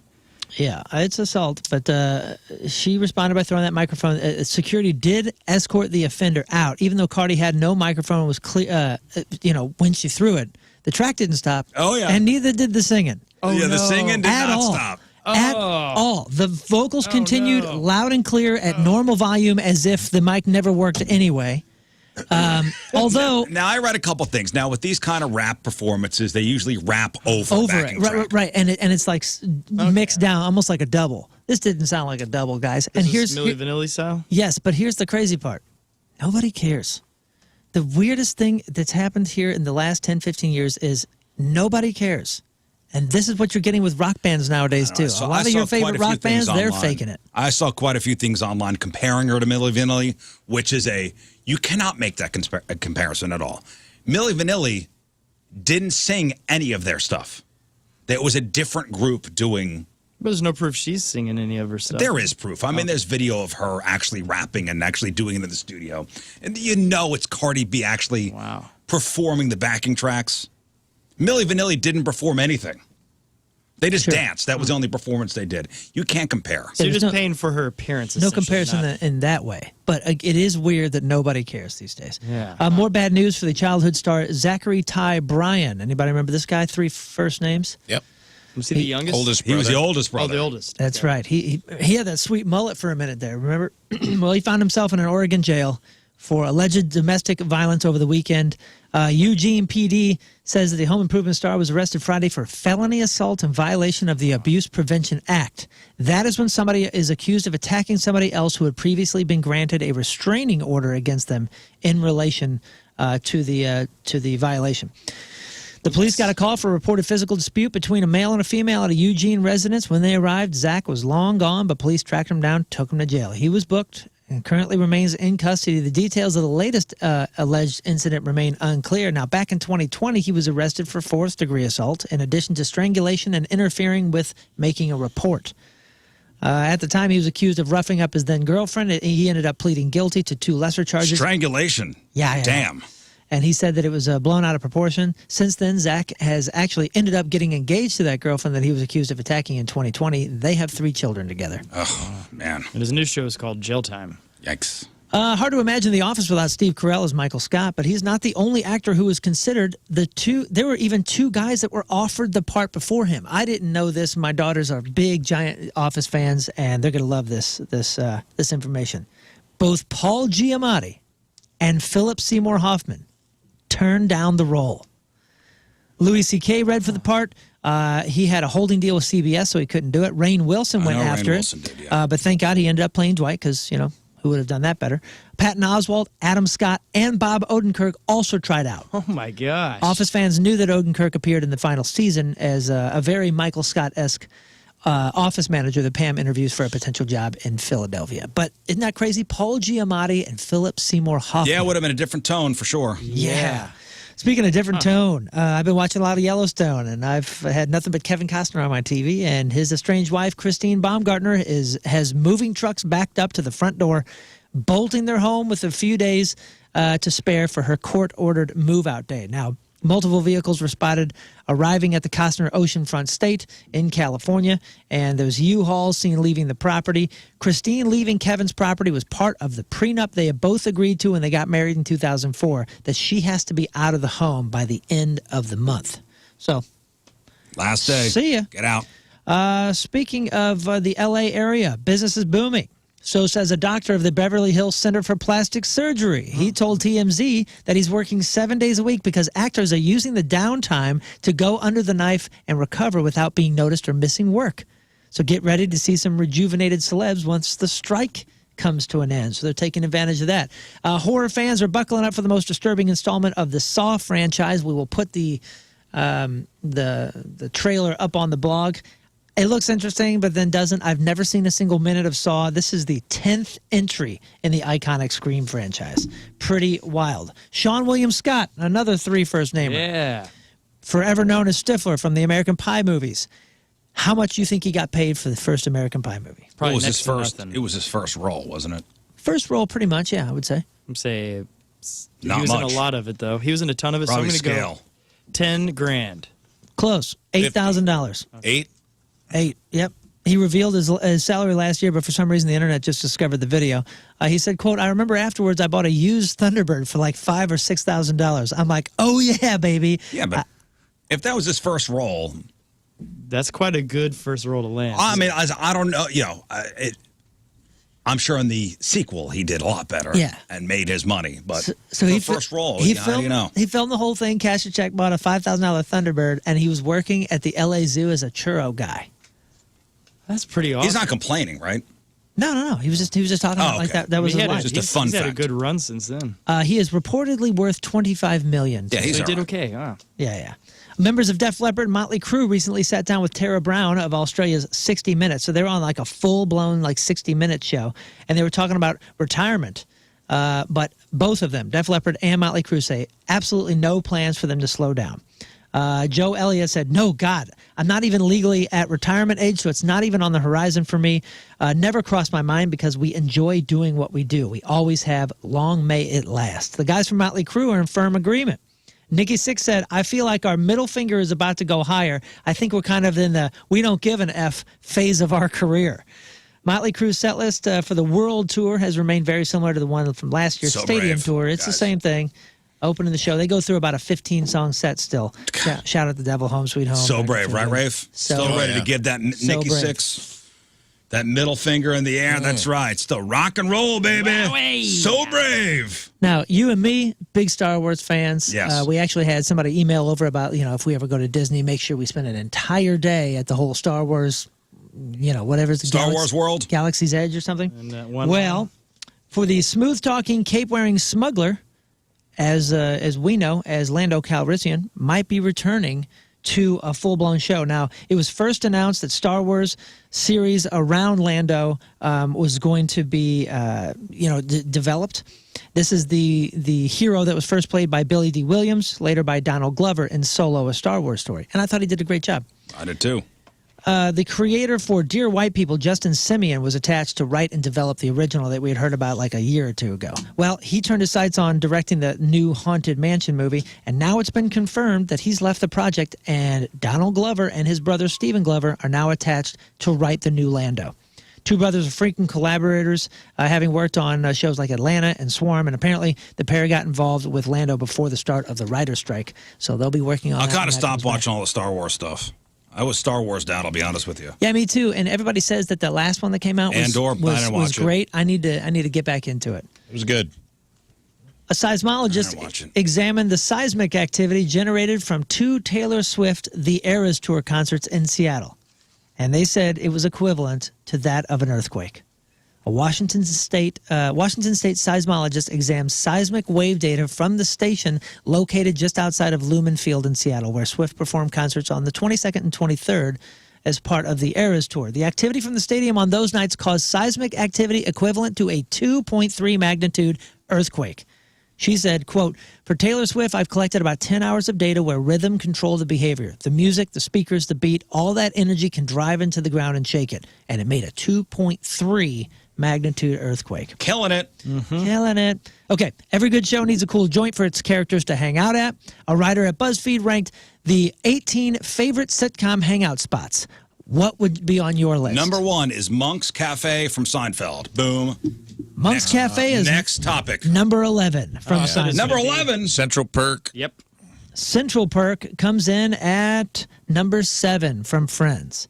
Saved by the Cheers. Bell place. Cheers, number 4. Cheers, yes. Yeah. There is one on here that is a glaring omission, and that is Moe's from The Simpsons. Oh, Moe's Tavern. Not even on here. Not even on here. And Fraser's coffee Cheers shop. was what? 4? Cheers was number 4, yeah. You're missing. You're missing. Where'd the hangout of Saved by the You Bell? got to remember that Can't this is a remember the name gal, so keep that in mind for your number 1. I don't. What'd you say? It's a gal, so keep that in mind for your number 1. She's probably a 40-year-old gal. 40-year-old gal. Was it like Veep or something? I don't know. I No, never no. saw that. Was it what show? Think the 90s. It was a show from the 90s. It's not really a sitcom, but kind of is. It's more of a teen drama. Oh, Rom the thing. Peach Pit. The Peach Pit From is 90210. number 1 from Beverly Hills 90210. Never saw that, wasn't allowed to watch it. Erroneous. Yeah, that was dirty. Number 2 is The Pit from A Different World. How could the Cheers Not being number 1. Cheers is Number 4. one. After get this, number 3, Pop's Chocolate Shop from Riverdale. Get out of my face. Huh? What is Riverdale? I know. I met somebody who watched it once. No one else has seen that. No. Okay, number 5 is the Peacock Stop. That's the Fresh Prince of Bel-Air. Is that the spot that they're always in that's kind of looks like it's attached to the school? I don't know. I don't remember them I don't even having remember a that, specific so- spot. Number 6, Luke's Diner from Gilmore Girls. No, don't know that one. Number 7, Central Perk from Friends. Yeah. Number 8, this is a classic. This Name should- the show. No, I mean, It's got to be Coffee Shop from Frasier. the or- show takes place in this place. Is it Matlock, the courthouse? No. To Hot dog stand. the hot dog Classic, stand. 60s. Alice? Oh, What? Where he slides through the door with his leather coat on. Oh, Happy Days. Yes. Is it Mel's? It's Arnold's. Arnold's. Al's. Yeah. Let's see. Al's. The Hub from That 70s Show comes in at number 10. Okay. Cafe Nervosa is what it says from Friends. I don't know what that is. Monk's Cafe, number 11. Number 12 is from Saved by the Bell. It's called The Max. The Max. Max. That place was awesome. I want to go. Number 13 from Everyone Loves Raymond. Nope. Nemo's Pizza. Nemo's Pizza. I know. I was Number- kind of busy. Number 14, and this is a good one. This is a good one. Everybody, I'm sorry, this is from How I Met Your Mother. Oh, you remember the name of the bar? Oh, God. Yeah, I was busy. It's like a central part of that show, and I know. What the hell's the name of the bar? It's called McLaren's. McLaren's Pub. Brooklyn Nine-Nine. I've never seen that. Shaw's Bar. Okay. And that's That's a good show. That show Brooklyn was awesome. Nine-Nine. The Big Bang Theory. I don't They know. hang out at the Cheesecake Factory, apparently, and that would make sense. yeah. Kinda Number busy. 17 is It's Always Sunny in Philadelphia. Should be way higher. Patty's Pub. I was Patty's- just getting ready to say, like, Patty's how's that Pub. not on the list? It's the entire show is set. And this one is from a show that made a big deal about this one location, and I think this location was gone after the first season. There's always money in the banana stand. Arrested Development. It's the frozen banana stand from Which Arrested there's Development. on what's that? Where the neighborhood that's in that island? There's 2 banana stands there. That's like legit. I thought that was a joke. Like It's they're pretty actually amazing. from There actually there? is Yes, frozen you get banana 2. stands, And one's huh? owned by an Asian couple, and the other. It's just funny. All right, celebrity birthdays today. Rico Rodriguez II, that's Manny from Modern Family, is 25. Zelda Williams, who's Robin Williams' daughter, named after the video game Zelda. She's 34 today. M. Shadows from Avenged Sevenfold is 42. Speaking of The Shadows. Office, B.J. Novak from The Office. He was Ryan from The Office. You did good. Is 44. Zach Brown is 45. Dean Cain, former Superman, is 57. Harry Potter author J.K. Rowling is 58. Wesley Snipes is 61. Mark Cuban, Dallas Mavericks owner, billionaire, is 65. Do you know how he made his money? I don't remember now. Yes. He's one of the first people who became billionaires off the first .com boom. Okay. Yeah. Oh, really? He sold broadcast.com. So he founded broadcast.com. He sold it for $5.9 billion in Yahoo stock and then quickly cashed out. Holy smokes. By the way, sorry, Happy Days was 70s show, not a 60s show. My bad. Thank you. And former REM drummer Bill Berry is 65 today. Today's porno birthday, which is being brought to you by Patricia's, where fun and fantasy meet, is Jules Ventura. And today's birthday girl has been in 514 fine films, including All Day Orgy. She was in Ass Whoopin', Babysit My Ass 3 and 4, Bitches Behind Bars. Damn, she's a lesbian. The Dirty Wives Club 10. Hey, it's okay, she's my mother-in-law 14. Mandingo Unchained, Scott's favorite Oil Overload 3. Great movie. Thriller in Vanilla 3. Rafe's favorite Wet Food 3. Yeah, And you who hate can- that. I hate that one. That's your least favorite. And who can forget her role in 2009's Rumble in Her Jungle? Jules Ventura is 36 years old. That's your porno birthday. Those are your crappy birthdays, and that was your crap on celebrities. All right, let's take a break. We'll come back, and we will play 3 and 5 as we do every Monday. So Moon will hand me the 3 and 5 sheet at some point this morning. That's right. It's right here. He will give you a category. You will name 3 things in that category within 5 seconds. 2 out of 3 categories right. You win your choice of prizes. We have tickets to go see Ghost Point Big Summer Show in 2 weeks, Friday night, August 11th at the Amphitheater. We've got tickets to go see Modest Yahoo with G Love and Special Sauce. Co-headlining Bill next Saturday over at the Factory. We've got tickets to go see Candlebox next Sunday, August 13th over at Del Mar. And we got tickets to go see Pierce the Veil November 28th over at the Factory. If you want to play 3 and 5, the phone number 314-624-3833 or 618-398-3833. We will play next.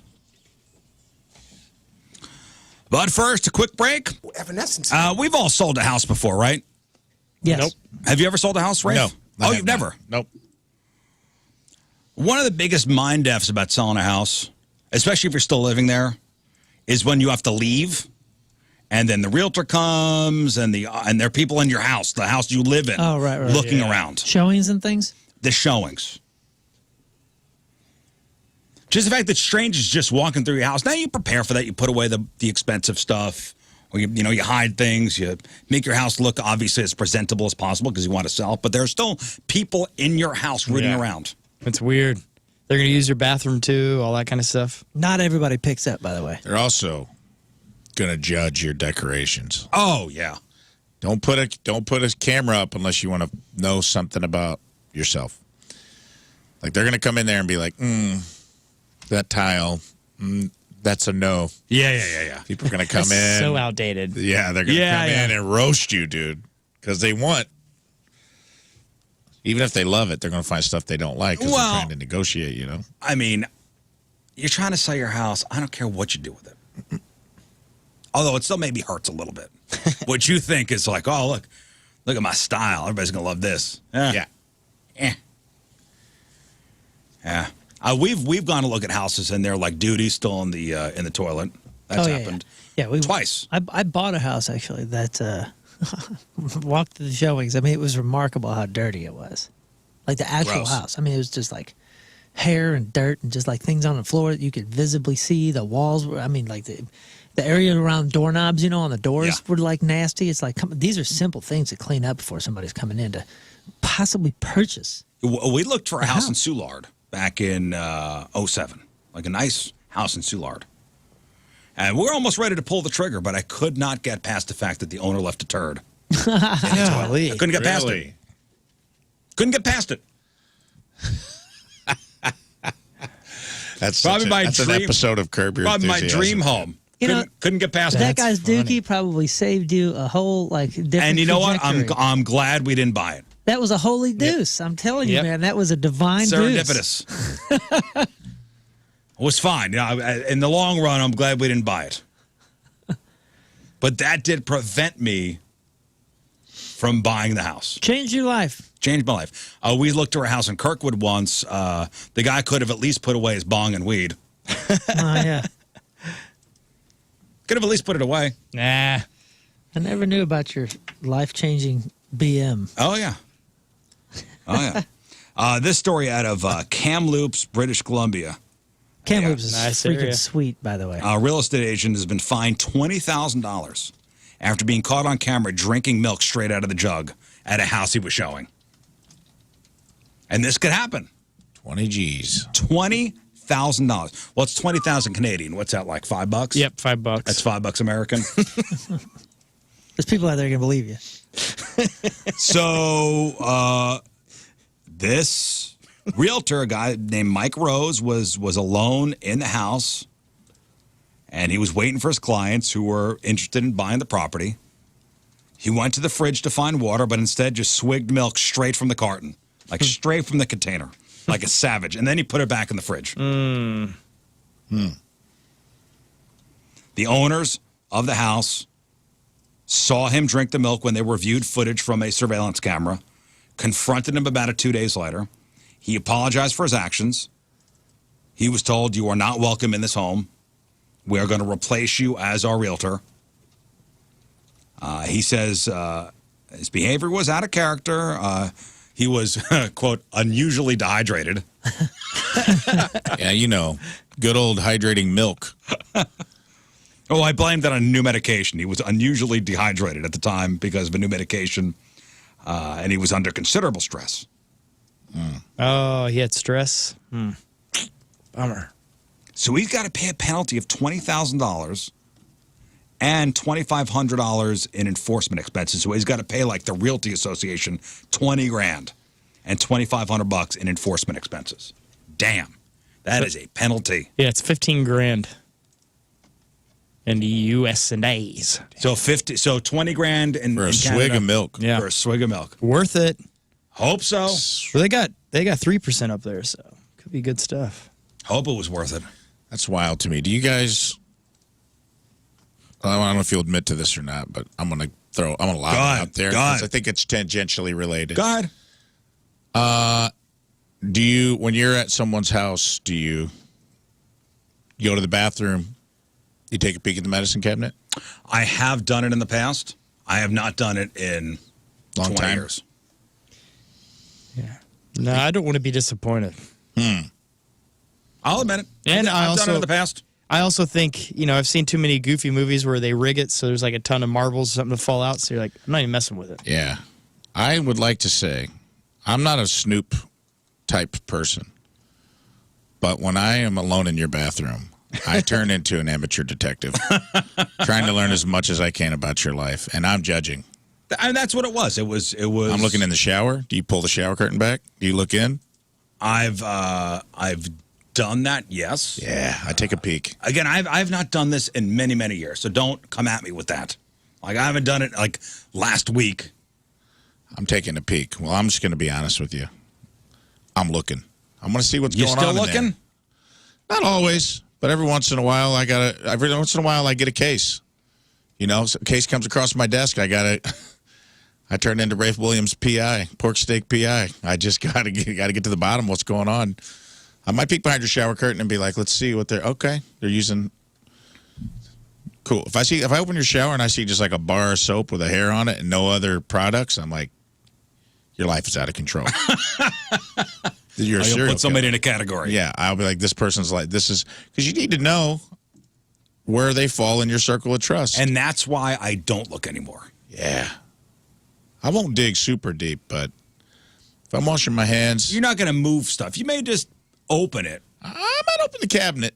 You may open the cabinet. I might You're not see going to what's start up. moving stuff around. What if they booby trap it? I don't shut. Well, That's what I'm gonna start doing.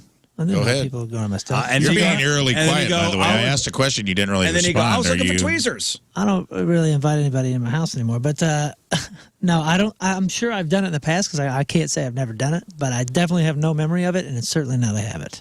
Yeah. I never You thought can about easily it. excuse yourself away. I was looking for nail clippers. Yeah. Right. That's why everything fell out. Yeah. Yeah. Sure. Well, sometimes I'm looking for bathroom spray. If you ever have to, Like poopery? you got to deuce Oh, out okay. at someone's Yeah. house Well, and they why don't would have that- spray. You always got to look. That's Why the would that excuse. not be on the toilet tank? Yeah. I agree, but some people don't. And all the Keep it under spray the sink. does is it just lets everyone know, like, A, it was already stinky, and now I made it even way worse. I disagree. I like to have a little cover up. Something that shows you tried. I want to show her when I'm a All man. the effort. No, I'm not looking I'm now. just because- curious, like, I'm not looking now because I don't want to know the answers to things. I'm curious, the listeners out there, what the average is of, like, just be honest. Are you looking? Because that's what it reminds me of. Is like when you're alone in someone's house, or you're alone. And that's the only room you're ever really left alone in when you go to someone's house.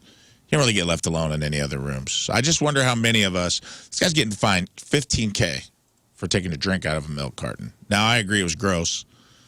Get a glass, and you're probably not even having this conversation. They're not going to be mad that you helped yourself. It was the way you did And it. the fact that he put it back. Yeah, and the German. That's what I'm saying. Like, I think the method cost him $15K, not the helping himself. Not the crime itself. The crime Yeah. itself of quenching his thirst with some moo juice. Milk was a bad choice. Milk was a bad choice. But I was unusually dehydrated. Get the hell out of here. Unusually dehydrated. Come on. Hey, listen, Scott, put up a Twitter poll. Twitter poll? Yeah, get a Twitter poll up of are you are you an amateur bathroom detective? It's an Yes or no? X-poll. Whatever it is. Yeah, who knows? An X poll. X poll. X poll. I'm commissioning an X poll. An expose. Hard hitting expose on whether or not some people are being honest in the chat, and I appreciate that. Some people are like, yeah, man, I have a little peep. I have a little look around. I don't always do it, but every once in a while, I don't know, man. Can't help yourself. I'm on the case, dude. Every once in a while, I'm just On the like, case. every once in a while, I'm like, what's going on? I got to peek. Shower curtain's cracked open. I see a little. I'm like, what's that? Oh, wow. That's an expensive conditioner. Guess Bob's doing well. You're pricing them out now? Pricing out products? Oh, yeah. I'm making a lot of. You know what you got to do now? You got to just take a picture of it, Dude, so you can analyze it at home. There are no. You will not see more of an amalgamation or a concentration of clues about someone's life in such a small area of square footage than you will someone's Bathroom. Oh, yeah. Now, most people have 2 bathrooms, and you have one. That's when you keep your private stock. Keep your dirty business in your, like, master bath or primary bath, whatever it's called now. Right? Yeah, well, Some people don't have that. Well, I don't have that at my house. If you live in a small South City house like our first house, I mean, everything's in one bathroom. It's a one-bathroom house. Everything's there. Yep. Yeah, if you went into my bathroom and looked for anything, first of all, there's no like medicine cabinet. You know, we don't have any mirrors that move, so it would be under the sink, and you would determine that we have children that skin their knees a lot, and we are stocked on soap because that's all that's in there is Band-Aids and Bactine and It must be pretty dirty if you have that much soap. gauze and soap. Somebody's dealing with hemorrhoids this week. I guess that's why Sheila won't sit down. Let's give away some stuff. All right, we are playing 3 and 5 as we do every Monday. So Moon is going to give you a category. You name 3 things in the category within 5 seconds. 2 out of 3 categories right, you win your choice of prizes. No ums or ahs to start your answer. Rafe and King Scott are the judges in today's competition. Okay. Let's do a practice round. Okay. You want to start with Scott or Rafe? I'm going to start with Scott. All right, Scott. Okay. Listen Scott. up, pay attention. 3 and 5 for you. Name 3 predatory birds. Robin, cardinal, eagle. Robin's a predator. Robin's a cardinal's a predator? No. I guess they do prey on worms. Yeah, I mean, they're all, right? They all eat little buggies and stuff. I don't know. I don't know. I guess I It's guess. pretty cheap there, Conehead. I mean, would you count that, I Rafe? guess so. No. I'm out. You know exactly what I'm looking for. Worms. Like an eagle or like a falcon. buzzard. Buzzard. Let me see here. Oh, you're wrong. You know, yeah, there's no tickets Moving online. on. I'm We the don't- judge. You're not today. going to Ghost. Rafe. Name 3 famous broadcasters. Bob Costas. Man, this was a perfect opportunity to suck up to the boss. Yep, Scott Rizzuto. I don't Very know why I was stuck on sports broadcasters.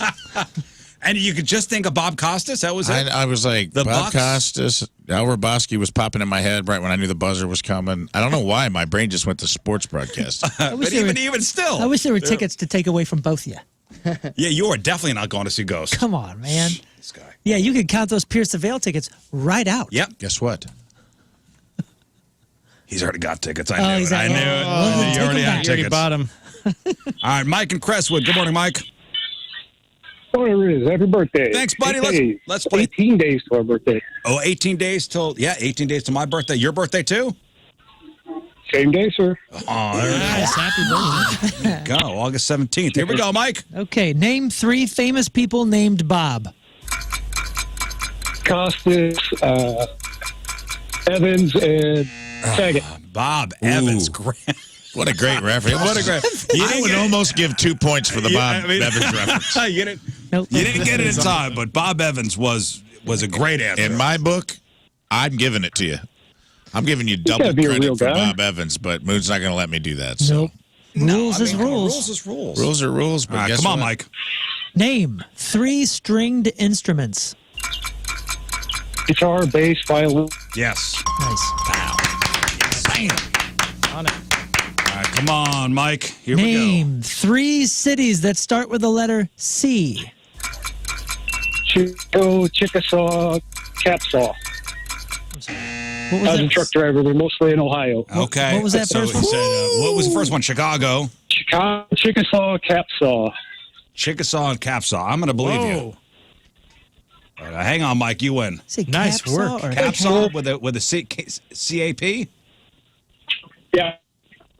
God, get a new phone. Well, you can tell he's a Capsaw, truck driver. Ohio. He's It's on his CB. I believe him. Capsaw. Hell, man, I can't find nothing. Capsaw, Ohio? Capsaw? He was on his CB when he called in. He's like, Breaker 19, trying to get those Pierce the Veil tickets here. It's Smokey the Bear. Can you also find a capsaw or a cat saw? Can't find this at all. maybe. Capsaw City. Hang on. Let me see here. I mean, I just want to make sure we're the integrity of the game here is on. Okay, Capshaw, Alabama. Okay, that works. Is that what he said? Well, he said Never mind, it's not even a city. It's an unincorporated community. Damn it. I don't know. Just give it to him. Fine. We share the same birthday. You do what you got to do, man. It's fine. Dude. Barbara, hello. Hello, good morning. Hi, Barbara. Let's play 3 and 5. Name 3 games where athletes run. Football, baseball, basketball. What is wrong with everybody's phones today? Traffic. All right, Barbara. Storm got 'em all. Here we go. Next. Okay, name 3 things at an airport. People, airplanes, and luggage. Yep. People, airplane, luggage. Scott, if your phone is caca-poo-poo, I'm not taking them anymore. They're a clear signal. That's it. That's it. I'm taking a clear signal. That's it. I can't with the phones. I can't with Welcome the to the phones. Riz Show. How's it going? I cannot with the phones That anymore. lady want you to sounded know like I- she was calling from the upside down and Stranger Things. I hung up on a couple of people because their phones were so loud. I can't And those take it were with the nice phones. whenever they talked to me earlier. Hello, Joe. Hi, how's it going? Oh, hello, Hey, Joe. sounds good. Yep. Sounds good. Don't move, okay? He's pooping for sure. Don't move. You hear the reverb? All I'm right, at Joe. work. I'm at work. All right, he's at work. Here we go. I don't know. Name 3 shows or movies about dogs. Airbud 1, Airbud 2, Airbud 3. Is there Airbud 3? Damn it, Joe. You couldn't say Marley and Me? Any of the Beethoven movies? I forgot him. Okay, let's see. Airbud 3, a 2000 film. Oh, that's not what it's called, though. It's called Airbud World Pup. Oh, man, I tell you. Oh, come on. Rafe, give me a call on that. I typed in Airbud 3 and something came up, and it said Airbud 3 2000. And then when I click on it, it does say Airbud World Pup, but it is the 3rd installment of the Airbud franchise. All right, so I'm giving it And to him. Airbud We're 2 being is loose. not called Airbud 2. It's called We're being Airbud Golden loose. Receiver. We're being loose. Wow, you guys have just... All right, whatever. Joe's a jerk for, by the way, saying Airbud 1, 2, and 3. Couldn't think of anything else. Listen, I get the strategy. You guys are the judges. You guys are the I'm one not a that- judge. It's not his fault that y'all are being loose. It's your fault. Yeah, he's just playing the game. I get it, Joe. I apologize. I'm not against you, Joe. I'm against these guys because the integrity, I get the it. integrity of the game is on a slippery It's slope shot at this to point. hell. All right, Joe. Here Fine. we go. Here, name 3 things Riz loves. Music, food, sleeping.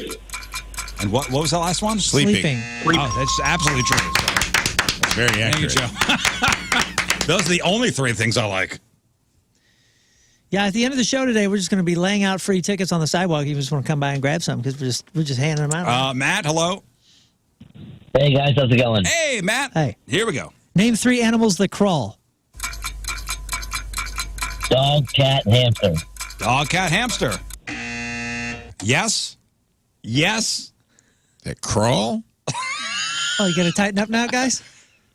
I don't know. Does a crawl. dog crawl? Yeah, I guess so. I I've don't seen know. a Mine dog does. crawl.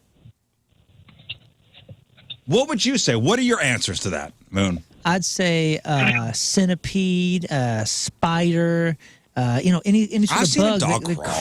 crawls. you know I've what seen I'm a saying? dog crawl. Yeah, I've seen a dog fly too. Don't mean it's an animal that flies. Hey man, Well, anything don't flies look if you at me. throw it off the I'm roof. just the host. Don't pull me into this judgment. You guys are the ones that are. I'm asking. You came up with the screwing question. game. So, what in your mind, what would the answers be? Listen, it just depends on how loose you want to be. I thought this was a tight got the game. tough I one. thought these tickets are worth something. I didn't know that they were just willy nilly. Would just It's not opening every- the window it's not and going. every- Which is it, man? Don't drag you into it, or because you judge the judgment. You're the judger. Listen, it's not every 2 weeks that Pierceville comes to town. It's not. We're gonna give it to him. Okay. Next. Name 3 black and white movies. Oh, I don't know. It's a tough one. That's tough. I would say The Artist, Young Frankenstein, and I couldn't think of the third. Silent movie. Yeah, any Chaplin film. But could you name a Chaplin film? In the City Lights. Did you just put words together? City Lights. I almost said In the City, and then I realized that was a song. City Lights. All right, last one, Matt. Okay. The Dictator. Name 3 things that are silver. Silverware. Box. Nope. What was that first one? Silver hair? Is that what he said? I think so. Yeah, I think so. I've accepted that. Paige, hello. Hi. Hi, Paige. Let's play. Name 3 things you see at a hockey game. Athletes, fans, referees. Yes, you do. Those are answers. Clear, concise, Good no answers. No, just here. I'm here to play the game. Here no to play it right. controversy there. Okay, here we go, Paige. Okay, name 3 Tom Hanks movies. The Green Mile, A Man Named Otis. Killing it. Dang. Pick Bye, the Scott. wrong ones. Forrest Gump 1, 2, and 3. All right, final one. Final one. Here we go. Name 3 famous drummers. Oh, Yeah. Tommy Lee, I got nothing. Oh, man. Wow. You just awakened something in me. Does Tom Hanks have a sequel? Has he ever done a sequel? I don't think he has. We'll talk about it later, but I don't think he has. You start making me think, like, were there any Tom Hanks movies with sequels? And I don't think there were. I would have loved Yes. the Burbs, Da too. Vinci Code. Boom. Oh, yeah. Nice. Da Vinci Code 1, 2, and 3. I'm Even going though they Pierce the are. Veil. Up, right. sold my tickets. Were there 3 of them? There was Angels 2 and- of them at least. Yeah. Justin, hello. Hi, what's up? All right, Justin, just giving away tickets. Let's go. Name 3 well-known buildings. Eiffel Tower. Empire State Building. You ummed. Next. Toy Story, yeah. Name 3 St. Louis athletes. Adam Wainwright, Yervia Molina, and Yeah, that's that. That's that. Patrick, hello. yeah, Come on, buddy. Let's go. Yeah. Let's get a winner. Name 3 All right, teams in go. the... Okay. Name 3 teams in the NBA. Lakers, Bulls, Magic. Yep. Hey, next. You win the tickets if you get this right. Name 3 movies in theaters right now. Barbie, Oppenheimer, Sound of Freedom. Yeah! Oh, Finally. Oh, winner. Finally did it. Woohoo! All right, final. Oh, Tom Hanks, Toy Story 1, 2, 3, and 4. Yeah. As soon as I saw that in the chat, I was like, oh, yeah, I'm an idiot. Those, yeah. So technically, he's not. I was thinking live action, but that is technically yes. Yeah. But you were right. Da Vinci Code 2. All right, finally. Bill. Bill, final contestant 3 and 5. Here we go. You ready? choose. Let's go. Name 3 states with a W in the name. Wyoming, New York. New Jersey, come on. You are with the New York. New Jersey. You were in the right area, too. All right, Bill. Well, let's rebound here. My favorite thing next to people getting tickets is when you upset Riz. And he's It's got his fine. hand It's in the fine. air. New It's fine. Jersey. Listen, I'm That's my armchair favorite. quarterback here. Here we go. Name 3 fruits with seeds. Citrus. Citrus.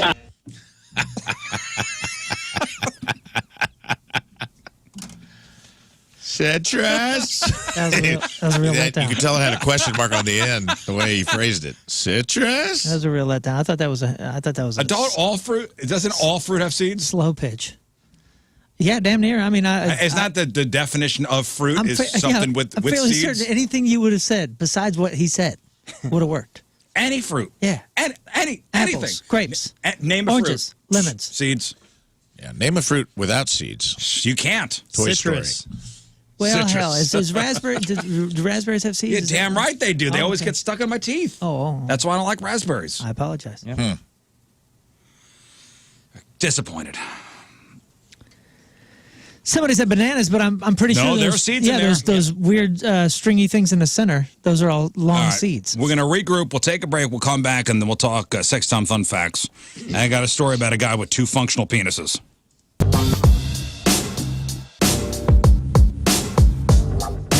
All right, backstage at Point Fest, and for the first time playing our fantastic festival, a rock and roll band that we have come to like quite a bit in the last 6 to 9 months. Gentlemen, it's great to see you from Bad Flower. Welcome to St. Louis and welcome to Point Fest. It's Thank great you to have very you much. here. It's great to be here. Hey, it's So, House I Barks, want and to you're get into listening to fart the mics. Rizzuto Talk- Show. And I just want to take this fart moment to say mics, happy birthday, the Riz, first thing that I whenever just it wanna, is. like, kind of cut So yeah, my straight birthday's to it. my actual birthday's coming up on August 17th. My birthday concert is August 18th at St. Louis Music Park. The Urge and Stabbing Westward and Jimmy's Chicken Shack. So I was thinking over the weekend, with the birthday coming up. Everybody hates being sung happy birthday, right? Everybody hates it. And everybody hates singing happy birthday. So why are we still doing it? It's got to be fun for somebody. I just assume that it's something I don't understand. There's a lot of things in this world that I just have to, as I've gotten older, I just have to realize, you know what? I don't get it, and that's my fault. Do you know anybody that loves being sung happy birthday? Maybe. I don't know. I Maybe. bet we do. I think it tends to be like my sister-in-laws and my wife. I think they enjoy it. They love people singing happy birthday to them. They love that. It's like a Yeah, fun and I thing. think also folks that are really, really hooked on the gram, they like that because it's really good Instagram material. Because they're real happy and everyone's singing. They're like, It's "I'm always so important." awkward. Yeah, okay. But I'm before important. before that, it's been But no, I think it's mainly kids and everywhere for decades upon decades. I know there's got to be something to it. And we just don't Everybody get it. hates being sung happy birthday, and everybody hates singing happy birthday. So why the F are we still doing it? I got to sing it yesterday and it was fun. Somebody had a list, and I saw this of social norms that make no sense when you think about it. Like balloons. Here's a plastic sack of my breath. Happy birthday. Plastic sack of breath. Yeah. Weird. What's the point? You can make games out of it's game breath. What? It's the game Don't breath. let my breath touch the ground. Clapping. What about it? Showing appreciation by by smacking our hands together to make noise. Why do we do that? Why? I don't know, man. It just makes no sense. Universal signal of yay. Yay. I accept. Ties being used, being the standard for business attire. Why? Yeah, I've been waiting for a long time Why? for somebody to explain that to me. I'm sure it's something, but like, man, It's probably something antiquated. Like maybe there was some functional use way back when. That's a good Why are we Yeah. wearing ties still? there's something about something around the neck or over the shoulders. Whether it's like one of those big old gold things, for ceremonial things. At this point, it's just a hazard. Yeah. At this point, it's just It doesn't make any sense. Something because we need signs of formality. So if it's not that, it's something else. So it's kind of like those, why push for some hard change in the difference between the formalities? You know what I'm saying? Like you have to have some sort of sign as far as that goes. That's why we adorn ourselves in certain things for ceremonies or for this or that. Like that's how humans. I wonder if that's how where we it work. comes from. I don't know, man. I mean, because if you think about it, like in some cultures it's the bolo tie, and in others it's But I mean, a different type I of understand tie. putting on a jacket and something clean, but the tie itself, why that? That's what I'm saying. It's so pinched up on your neck and I think it goes back to something They get caught in being stuff. over the shoulders or around the neck. It has to be. I usually like to work, with a lathe. Can never do it when I got a tie on. no. I will say, I think one of the nice things about the tie is they could tell you if it's windy or not. So I like that. Also, when I'm drunk at a wedding, I like to wear it as a Rambo. Yeah, man. It's just A in Rambo case, headband. Just in case business turns emergency, you got a tourniquet right there. I can imagine Rafe wearing a tie as a headband after a good time at a wedding. Yeah. Mm-hmm. I could see you doing that. You haven't done There were that a couple once or twice. times I was pretty deep in that I probably showed up for the wedding that way. Says here's an interesting origins of the necktie. Traces back to Croatian mercenaries serving in France in the 30 Years' Wars from 1618 to 1648. Mercenaries from the military frontier wearing the traditional small knotted neckerchiefs aroused the interest of Parisians. Because of the difference between the Croatian word for Croats and the French word, the garment gained the name cravat, later being adopted as a necktie. Practical use and functionality was to hold the top of a shirt or jacket together to keep heat from escaping when there was not indoor heating. So a scarf. Right, kind of a cinch for your shirt. But it doesn't make any sense anymore. No, the bolo tie makes sense. I don't understand that. Total sense. Obviously, Hallmark cards, giving Hallmark money in exchange for a piece of paper that somebody's going to look at for about 10 seconds and forget about. We've talked about that before. Oh, Chris in the chat's also talking about how the tie is covering shirt buttons. So it is a part of like a functional. There's a functional aspect to the look of it. I guess so. That's why you need to wear pearl snaps. I'm telling you. You can skip it. I think a long time ago too, shirts weren't necessarily tailored for neck sizes the way they are now. So you probably needed the tie to close the top to keep it from falling open. But we don't need that anymore. We don't need that anymore. No. It makes no sense. And somebody also wrote paying tens of thousands of dollars to bury corpses in the ground. A lot of people mentioned the huge costs of ceremonial things like funerals and weddings, which weren't always meant to be debt-inducing. I mean, others brought up like gender reveal parties, but that's a whole nother level. It's all silly. It makes no sense. Yeah. Anyway, just thought I'd talk about that for a second. Got it off my. I like it. Get it off my chest. They won't let you put ashes in a coffee can. You know what I mean? Like they won't let you take your loved one's ashes unless like Lebowski style. They will not do that.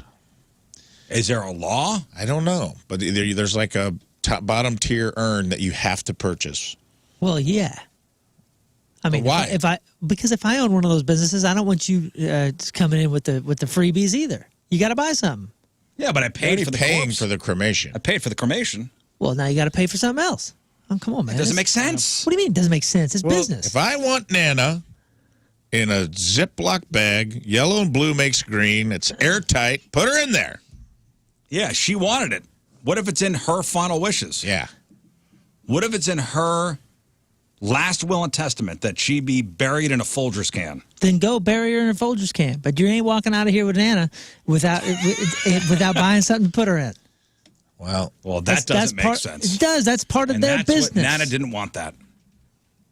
That's right. Plus, if you're a street-facing business and people are walking out with, relatives that you helped, break down. I've driven You don't want past people coming out. many funeral homes, and I've never seen anybody ever walk out with ashes. That you know of. If there were people coming out with Folgers cans, you would know what was in them. There must be a sale on Folgers inside. You think they lifted it from the break room? When have you ever? I've driven past a gazillion funeral homes. I've never seen anybody walk out the front door with ashes. It's pretty common to see those coffee cans come out of a funeral home. That's not where they. That's not where they do it. Most of them. That's not where they do there's it. a single crematorium. That's where I got to pick my dad up. And I guarantee you, the funeral homes that are doing some memorial or something with cremated remains, that they don't want. I could picture on a pedestal. They don't want to be lining up chairs in the pedestal with a Folgers can. Pedestal with a Folgers can. No way. That's all the flowers, right? Wouldn't that be look nice. That's a poor. So. That's a poor reflection. Be funny. It would be funny. And I want my funeral to be funny. Yeah. That'd be a poor Leave reflection. them laughing. They're going to get a Yelp review for that. I got to pick my dad up from the St. Louis crematorium, and they had it in a case, but it was inside a box and everything. So I put it in the back seat and buckled it up and drove 2 hours up to Shelbina and got to deliver Dad. Did you spread the ashes? No. He's still in the urn. Yeah. You know what? And my dad buried his brother, his ashes. And I never saw the urn. I never saw none of that. When you said my dad buried my brother, it's buried his brother. It's weird. And then what after he passed. I remember. Well, we did the memorial service, and my dad came out of the bathroom in his dirt clothes, and I was like, "What are you doing? Where are you going?" He's like, "I'm going to bury him." and that was what he was going to do. And I thought I never saw the urn, but I hate to say this, but I do envision it in a coffee can type of thing. I should ask what he was in, but I don't know, man. Maybe it's just old school farmer family. Old school, yeah. But I feel like he's in a can. All right, let's talk about a guy with 2 penises. All right.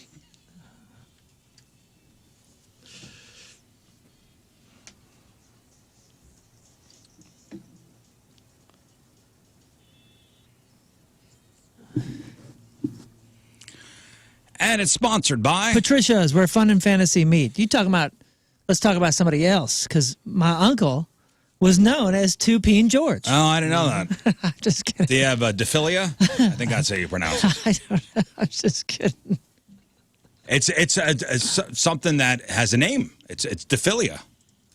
It's a Headline, California man born with 2 functional penises says women are addicted to sex with him.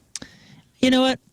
I don't know about this. I've heard about this. I mean, this is one of those things that you find out is actually possible when you're a kid and you talk about it with all your friends. Yeah. And then when you look it up, because the internet all of a sudden becomes a thing, you realize that these are tragic cases usually. Yeah, but it also makes peeing a lot more fun. A Los Angeles truck driver born with 2 penises is speaking out about his unusual sex life, saying several of his lovers enjoyed the fact that he had multiple members. The man, identified only as Tank, suffered from, is that how we say it, diphilia?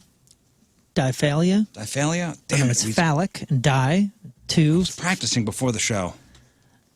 It's a genetic abnormality in which a male is born with 2 dongs. And according to the National Institutes of Health, the condition is incredibly rare and is estimated to affect less than 1,000 men and boys across the U.S. Dang. In this interview, 2-Penis Tank revealed that he was sent to a juvenile detention center after being convicted of manslaughter at the age of 12.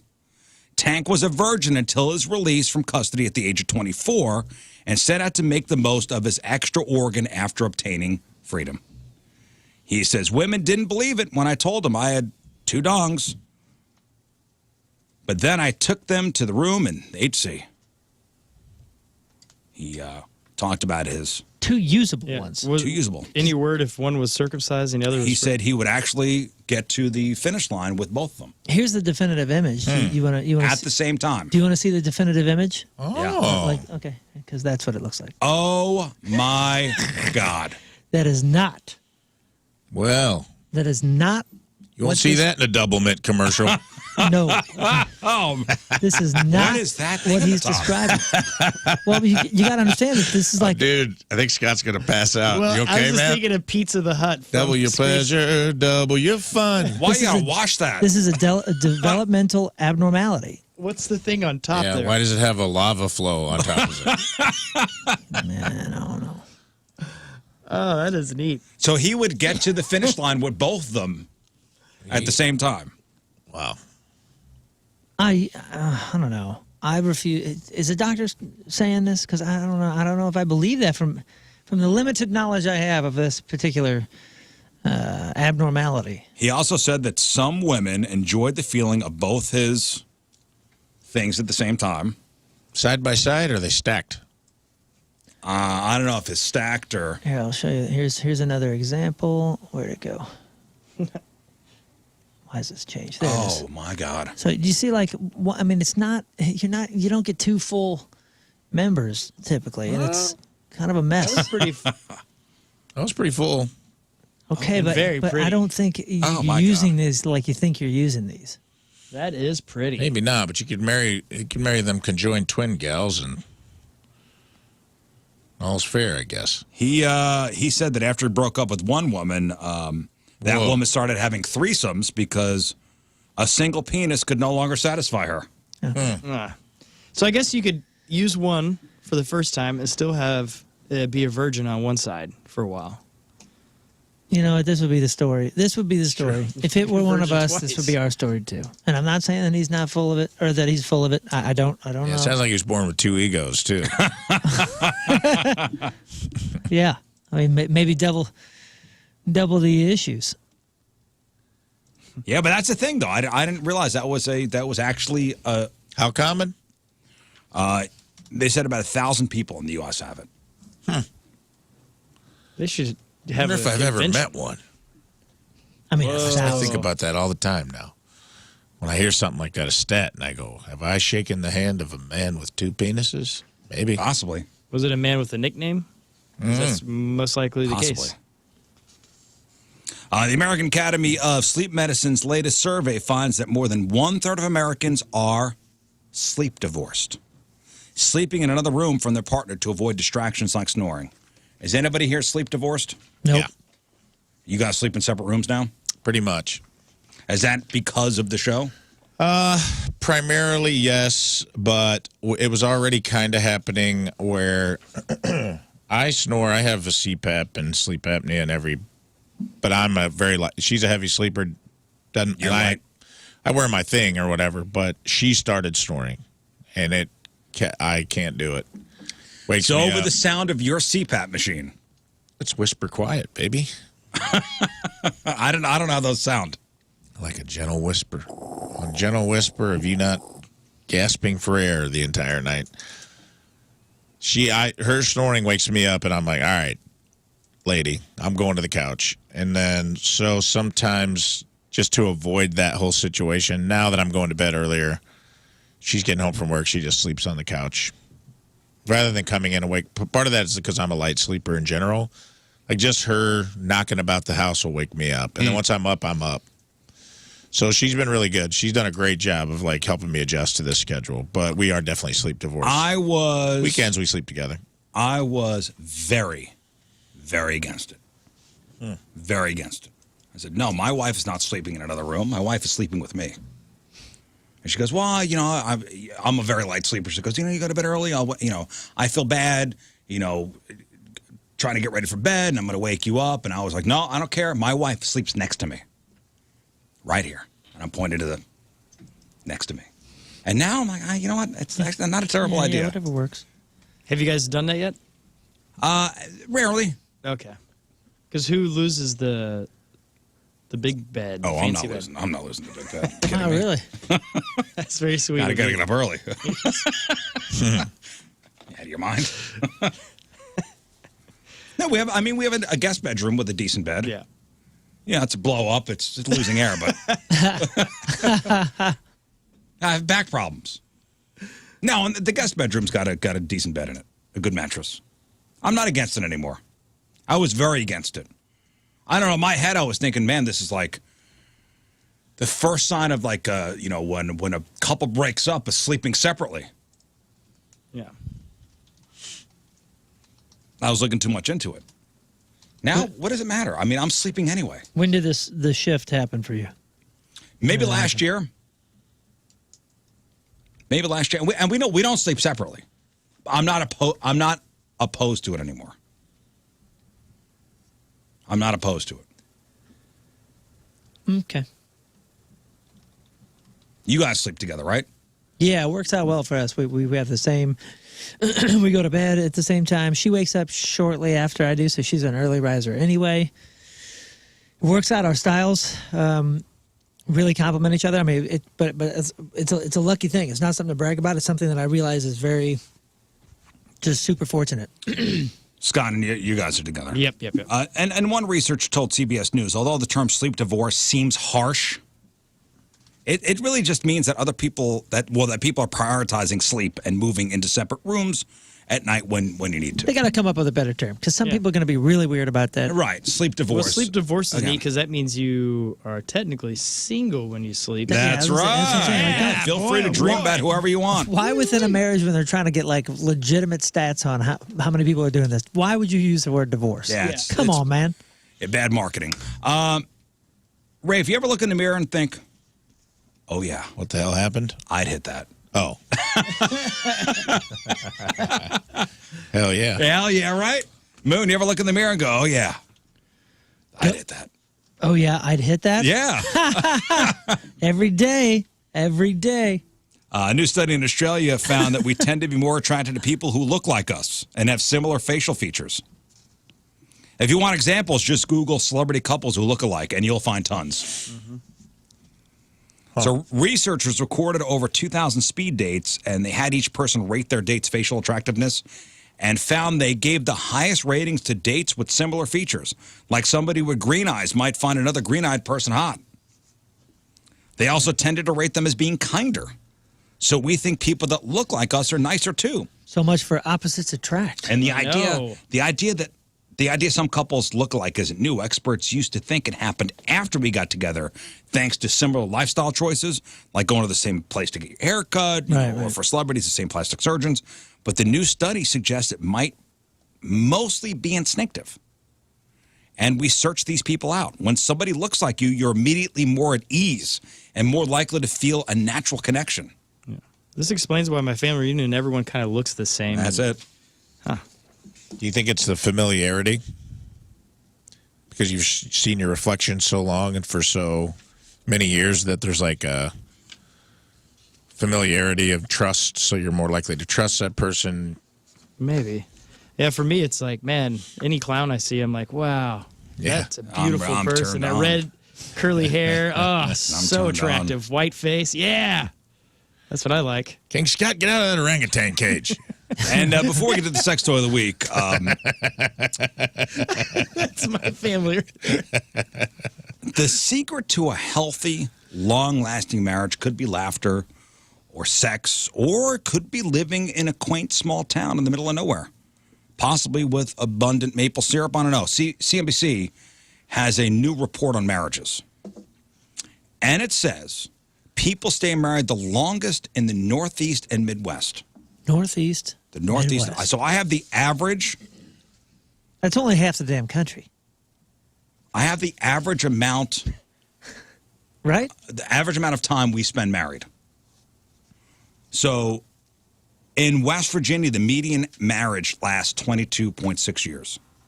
In Wisconsin, the median marriage lasts 22.5 years. Vermont, 22.4 years. Here in Missouri, the average marriage lasts 20.4 years. Nice. Illinois, it's 21.2 years. What do you think the average age in Missouri people get married? Well, I feel like it's pushed back a little bit. Let's say, man, average age, let's say 26. 26? What do you say? 22. 22. I'm going 24. Boy, it's close to 30, 28.5. Dang. Really? The average I age ruined that. people get married in Missouri. That's a surprise. In Illinois, it's over 30, 30.35 years old.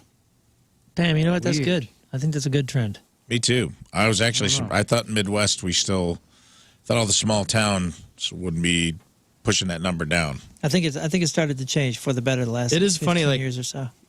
You got married earlier than me, and I got married way later than everyone else, And for me, I'm like, no, you need to get married when you're young. And you're like, no, it's the opposite. You need to get married when you're older. No, a nice split the difference. Like how about right around? Would you say Illinois was 31? 30.35 Yeah. years old. I mean, it's a little. I'd say that's the first time you should to work start early. considering it. All right, so compared to the year 2000, overall, our marriage is more or less successful than they were as far as divorce rate goes, Okay, so say again. So divorce rate right now. as opposed to in the year 2000. Ooh, man, that's hard because 2000. Let's say a lot of people are in that. You said average range right around 20 years. So these people were getting married in the 80s, and then maybe getting divorced in 2000, as opposed to people maybe getting married in 2000 getting divorced now. Ooh, I want to say there was still remnants. I bet you it's not all that different. I bet you there are slightly fewer divorces now. What do you guys think? I think that a lot of people in 2000, they got married, because of Y2K. They were Because of Y2K? End of the world was coming. They're like, I got to settle before the end of the world. AOL Instant Messengers. 2000 hit. They're like, I got to divorce this chump. There's no, the computers all clicked over. Got sold a false bill of goods. There is no post-apocalyptic hellscape. I'm out of this marriage. Now? So in the year 2000, about 5 in 10 marriages ended in divorce or annulment. So almost 50%. Mm-hmm. That's wild. And now, only 4 divorces for every 10 marriages. So we're at 40%. So we're better. We dropped 10%. That's great. It's better now. That's more than I thought. You know what? That might be because people are getting married later. Yeah, fewer people getting married super early. I think early marriages sometimes, it's tougher, man. It's just tougher. It's much tougher. People get married at 22, 23, and hello, like, I can speak to this. You don't even know who you are. How are you supposed to know who somebody else is? And you don't even find that out for a long time. And then when you find it out, it's not even necessarily somebody's fault. You're just like, wow, this is not right. People don't always change together either. Sometimes. I think historically, though, you get married super young. Obviously, you got, you have your own farm, you have all this stuff. So I know why they got married young, to create more employees. Well, they also didn't last past 50. Well, I mean, we say that, but then you'll see these marriages all the time where it's like 70 years, all that. And I don't know. I think there's... Yeah, you see those all the time. But well, you just had a 50% divorce rate. So, like, we're not talking about, like, the standard. Here's what I'm thinking. Being single does have its benefits. Because now you can go buy stuff like this. Yeah. Well, I don't need a woman. You definitely don't anymore. That could be part of the issue, yeah. People aren't getting married. All right, Rafe, what do we got this week? What I have is a technological breakthrough, a marvel of science that has now been invented for all of us to enjoy, the Auto Blow AI Plus. Okay. 2. Available at autoblow.com for $199 on sale. Oh, that's on sale. Mm-hmm. Oh, Normally, normal price $280. Get an $80 rebate on the Auto Blow 2. 4.2 stars with 105 reviews. Their tagline is, for simulated mouth play, it's the best. The new Auto Blow AI Plus will surprise and delight you with the most personalized machine-given mouth play in the world. The result of years of research, a team of scientists using machine learning to analyze thousands of hours of pornographic videos and then replicated the real-life movements in the Auto Blow experiences. Simply select from any of the 10 built-in experiences or connect to the internet to download dozens of additional styles. Whoa. Mm-hmm. We are, guys, we're there. We're there. It actually has a, there, guys. It's happening. Has a Next helmet stop, that goes on your head. Next stop, colonizing Mars. That's right. The new Auto Blow AI Plus Edition 2 has the first ever adjustable dong gripper that allows you to dial in the tightness for your unique anatomy. This new edition also delivers the slower speeds our users ask for, which allows for more sensual sensations. Finally, the new AI Plus 2 is whisper quiet, just like my CPAP, so that you can enjoy yourself privately in locations that weren't possible with the previous model. King Scott is enjoying his right now. You That's can't even right. tell. Nope. You want to spice up your commute? Now you can. If you're an advanced user, connect to our 100% private web app, no download required, and access the Mouth Play library. Play with a long-distance partner or check out how cool it is to control your partner using 6 built-in voice commands. Huh? Mm. The machine comes with 1 silicone mouth sleeve. Remember to add a lubricant and sleeve cleaner to your order. Sleeve cleaner. And now, let's get to a couple reviews. Review number 1. I completely say that this is one of the best products I have got. If you're a man like me who doesn't get many girls and ends the night alone, often, with an auto blow, this will have your toes a-curling. It's kind of awkward to hold sometimes, but I can use one hand to hold it once I get my ding-dong in. 5 stars. Okay. All right, very straightforward. Here's another one. Took a lot of courage to post. I don't like to admit it, but I'm a small guy. I'm short and my piece isn't as wide as other dudes, and girls make me feel insecure about it. It's been nice to have a toy that says all sizes and finally means it. Since I'm always buying these things to stick my dong in, and with a lot of them, I have to cushion random stuff around the sleeve to make it tight enough. It's worse with bad sleeves, and they get loose fast. Bought the AI Plus because the features and reviews said it can actually tighten around me with this whole grippy thing. I needed to use a screwdriver to really tighten it up, but for the first time, I can make a toy feel pressure without stuffing the sides with toilet paper. There's a space for how the grip thing goes. There's a space for how the grip thing goes, and the motor is so bulky on one side, but it's decent to hold on to. I mostly don't like the total size of it, and the grip should look like a hand since the hole looks like a mouth. But other than that, pretty cool. 4 stars. Review by Lil Cocker Spaniel. Okay. What I like about this is it also has 2 functions. You can use it as an espresso machine as well. It does look like my Nespresso maker. Yeah, It does. Looks like one of those automatic wine openers, too. it's really cool. It's And finally, Rafe. Finally, final review. First, this one is very, you know what? This guy took some time. First, they made the sex doll. You could tell by the sadness in the eyes of any man who has owned one that resulted in failure. Then, mankind invented the pocket vag. Genius as it was for the time, it too resulted in failure. Lastly came the fleshlight. This, too, eventually waned and resulted in failure. Finally, in mankind's last-ditch effort to project its image of perfection unto the world, it stoked the genius minds behind the Autoblow 2 and allowed them to finesse the ingenuity to create a machine that has everything you've ever wanted, all the imperfections of a chaotic system. It was the answer. In man's search for perfection, we have found the livelihood of that chaotic imperfection and embraced it, nay, harnessed it to create a tool of enthrallment unlike anything that has ever been seen in this world. Embrace the rhythm of chaos, the reality of a perfectly imperfect system. 5 stars. Review by Holding It for a Friend. Wow, holding it for a friend. Poetic. Poetic. Thanks for writing that in, Riz. All right, that's the Autoblow, $199 from Autoblow.com. 4.2 stars out of Must have iOS system 3 or above. That's the sex toy of the week. Wow. All right. Okay. Some great reviews there. I think I'm going to get 2. Couple goodies. One What do you for the get the office, man who one has for home. everything? This, for sure. We'll take a break. We'll come back. I got a quick sports report for you. Before we get to that, though, I asked you this question. What color are tennis balls? What color are tennis balls? Neon green. Yep. Neon Are green. they?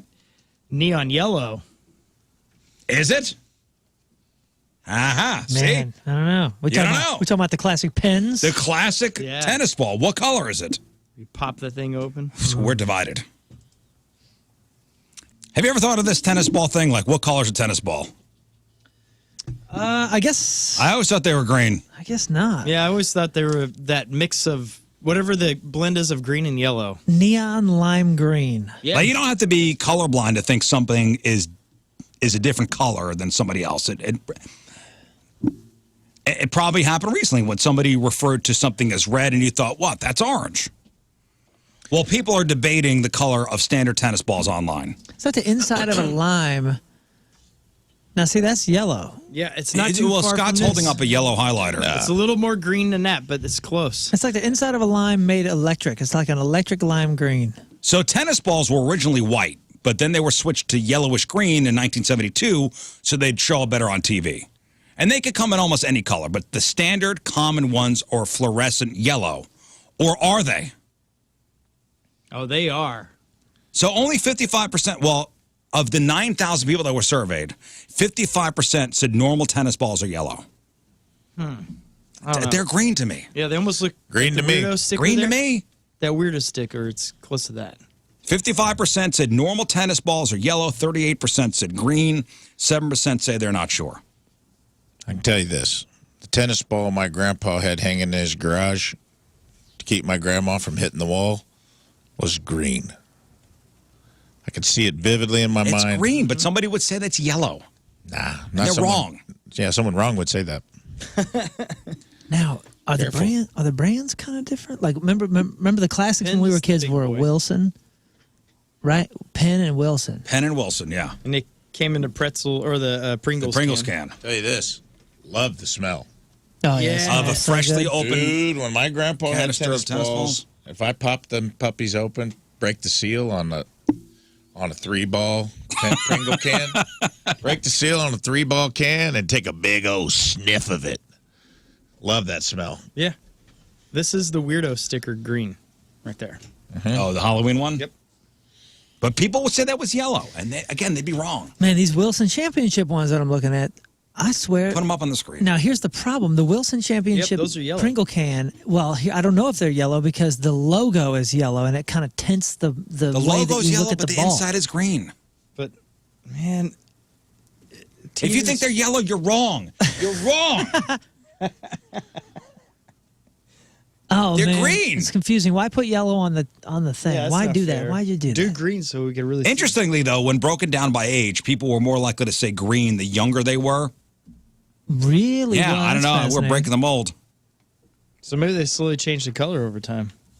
I don't know. They're green. Or Settled. you just Done. lose the ability to see the truth. 55% of America's wrong. You're telling me that's green? That's green. Oh, yeah. That's Hey, is there anything more comforting other than a racquetball?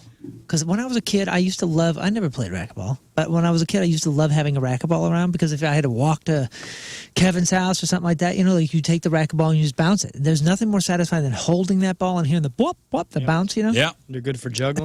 Tennis ball is the same way. Yeah, like there was always tennis balls around. My family, no one in my family has ever played tennis. I played tennis like maybe 6 times my whole life on vacations or something, right? But we had 1,000 tennis balls in the house at all times. There were always so many great uses. A baseball in the backyard, you know, if you didn't want to kill the neighbor's house or something like that. Yeah, you play fuzzball, man. Yeah, Have you done that with a always had ball tennis and a balls. wooden bat? And a new tennis ball. Not only when you pop open the Pringles can and you smell it, but when you hold it. Is there anything more satisfying on the hand as far as like just texture, like tactile? Oh, yeah. Like tennis balls. I want a tennis ball in here just Peanut so I can butter. rub it. Oh, get out Peanut of butter here. feels Hey, do you guys really remember the game Asses Up? You guys play that? It was Oh, we played soccer ball. Some, right? No, you throw the tennis ball against the wall, and you have to field it cleanly. And if you don't, you have to run and hit the wall before you get pegged with the ball. that's kind of fun. I thought we did it with soccer. Like there's something with a soccer ball where you kick it and you hit them in the rear end. That's ass out. We used to play that on the loser at foot golf. So so it's a group of guys or whoever is on the playground. You throw the ball against the wall, and you have to field it cleanly. Or if you dropped it or you let it hit you, You had to run and touch the wall. you had to run and touch the wall. If you got pegged before you did, you'd have to go up against the wall with both hands, and everybody takes their turn, Wow. That's chucking the ball hilarious. as hard as they can at you. See? And look at that. All you need is a wall and a ball. That's Yeah, it. Great entertainment. That's it. For hours. Tennis balls were, That's it. They're the perfect ball. Are they the perfect ball? They're the perfect They're ball. the perfect ball. And you know what? Racquetball Thinking about it, splits. if my son comes in to the kitchen today and he goes, I'm bored. Here's a tennis ball. Get outside Yes. and go do something. Oh, boy, the chat is arguing. Green, yellow. They can't See? decide. Ask them their It's green. ages. Green. I will say on Amazon it says yellow. Pen, I'm looking up. Pen tennis ball in the Pringles can, $3.49. Probably it's the most popular #1 seller. And in the description it says, and I disagree, brand pen, material rubber, color yellow. Wow. I think it is a lime neon green. That would be my argument. Yeah. If I saw a car that color, I wouldn't be like, there goes a yellow car. I'd be like, there goes a lime green car. Somebody said optic yellow. I Oh, think is Corey it? said, our buddy Corey from DB says, we used to call that wall ball. Used to play it on a half pipe. That's Next level fun. Wall ball. That is You called it brutal. ass up? We used to call it asses up. Well, there used to be a sport called volleyball. Have you ever played volleyball? No, I have done that. What's that? That's in a racquetball court, and you put a volleyball net up in between, and you play volleyball with like kind of like a rubber. I mean, it's kind of like a volleyball, but it's a bit more racquetball-y. There's an actual volleyball ball, and you can use the walls, obviously. And it's You always dive to hit the ball. yeah, and it's volleyball with walls. It is freaking awesome. We used to do it at Kirkwood. So we used to Or, play. White Cliff, sorry. We would play asses up in like elementary school, and like the kids get hurt, Yeah, but not too hurt. That's why a but tennis ball not is a too perfect hurt. But ball. even if you got hurt now, would the teachers put a stop to it? To that game? To that game. Oh, probably. It depends on Like, how, would you be able to play that now? Probably not because you're throwing projectiles at faces. No, I mean, Yeah, I know, but you faces just could peg get them hit. from behind. I know, but faces could get But hit. you're just practicing for whenever you're a singer and you decide to throw the microphone. Which again is why a tennis ball is a perfect ball because you can get walloped. Yeah, it'll sting for a second. And it hurts like hell, but it's never going to break anything. Yeah, you're not breaking the skin. You're just gonna maybe get a welt. Yeah, it toughens you up a little. It's good. It's good for It's you. the perfect ball. Yeah, it is the perfect ball. Because a racquetball would hurt a little more, I think, than a tennis ball. You can get a little more zip on that. Oh, yeah. I've been nailed by a racquetball in a racquetball game. And Yeah, that's a bruiser. yeah, you get whacked coming off the racket, not off the wall. Man, Like you take Oh, one, that'll hurt, yeah. Like if someone The rubber ball? someone's in the backcourt and you take one in the back of your thigh, Oh, yeah, it'll it's leave a good. welt, man. the racquetball sound, that There's the foop, cup. that sound is so appealing and attractive to me that one of my favorite records of all time, not just because the songs are great and the timing and whatever, but Deftones' White Pony is one of the coolest records of all time that will forever be attractive to me because the snare sounds like a racquetball to me. Listen, you peg somebody with a tennis ball, that sound is Yeah. Now put it the sound is very familiar. put it to Deftones music and you have Abe Cunningham on White Pony. All right, we got to take another break. A real quick break. We'll come back and we'll do the sports report. It's a real quick sports report. Not much happened over the weekend. A couple trades. Cardinals got rid of a couple players. Big trade in the MLB Yep. Yeah. I think Having a to big do- trade for the Cards. with a St. Louis connection. Go listen to Digital Bath today and tell me that those two first snare hits aren't you're in a racquetball court. It's the greatest. All right, that is it for us. Running late. Sorry, Donnie. Sorry, Donnie. Donnie. We just got into that whole tennis ball conversation. It just It's time very got away important from us. stuff. What are we supposed to just leave that can't. hanging? No. All right, today's Pappy's Recappy. Brought to you by Pappy's Smokehouse St. Peter's. It's your summer barbecue headquarters, Highway 70 and Mid-Rivers Mall Drive. Everything from the show today, including the tennis ball argument, crap on celebrities, Riz News. Of course, it's Monday, Sexy Time Fun Facts 3 and 5. People are more attracted to those who look like them, and more than a third of Americans have a sleep divorce going on right now. If you're one of them, weigh in. We have a poll up there on Twitter or whatever the X. Twitter, X poll, whatever. X poll. At RIZZ show on all the socials, on the blog, 1057thepoint.com/Riz. Today, the podcast title is A Life-Changing BM. One of us had one of those. Uh-huh. Find out who. More than one of us. All right, anything else, guys? That's it. I think we're good. All right, we leave you with a selection from our Teamers. Remember the day brought to you by Hot Shot Sports Bar and Grill. Candace Quain from St. Louis is our Yeah, Candace.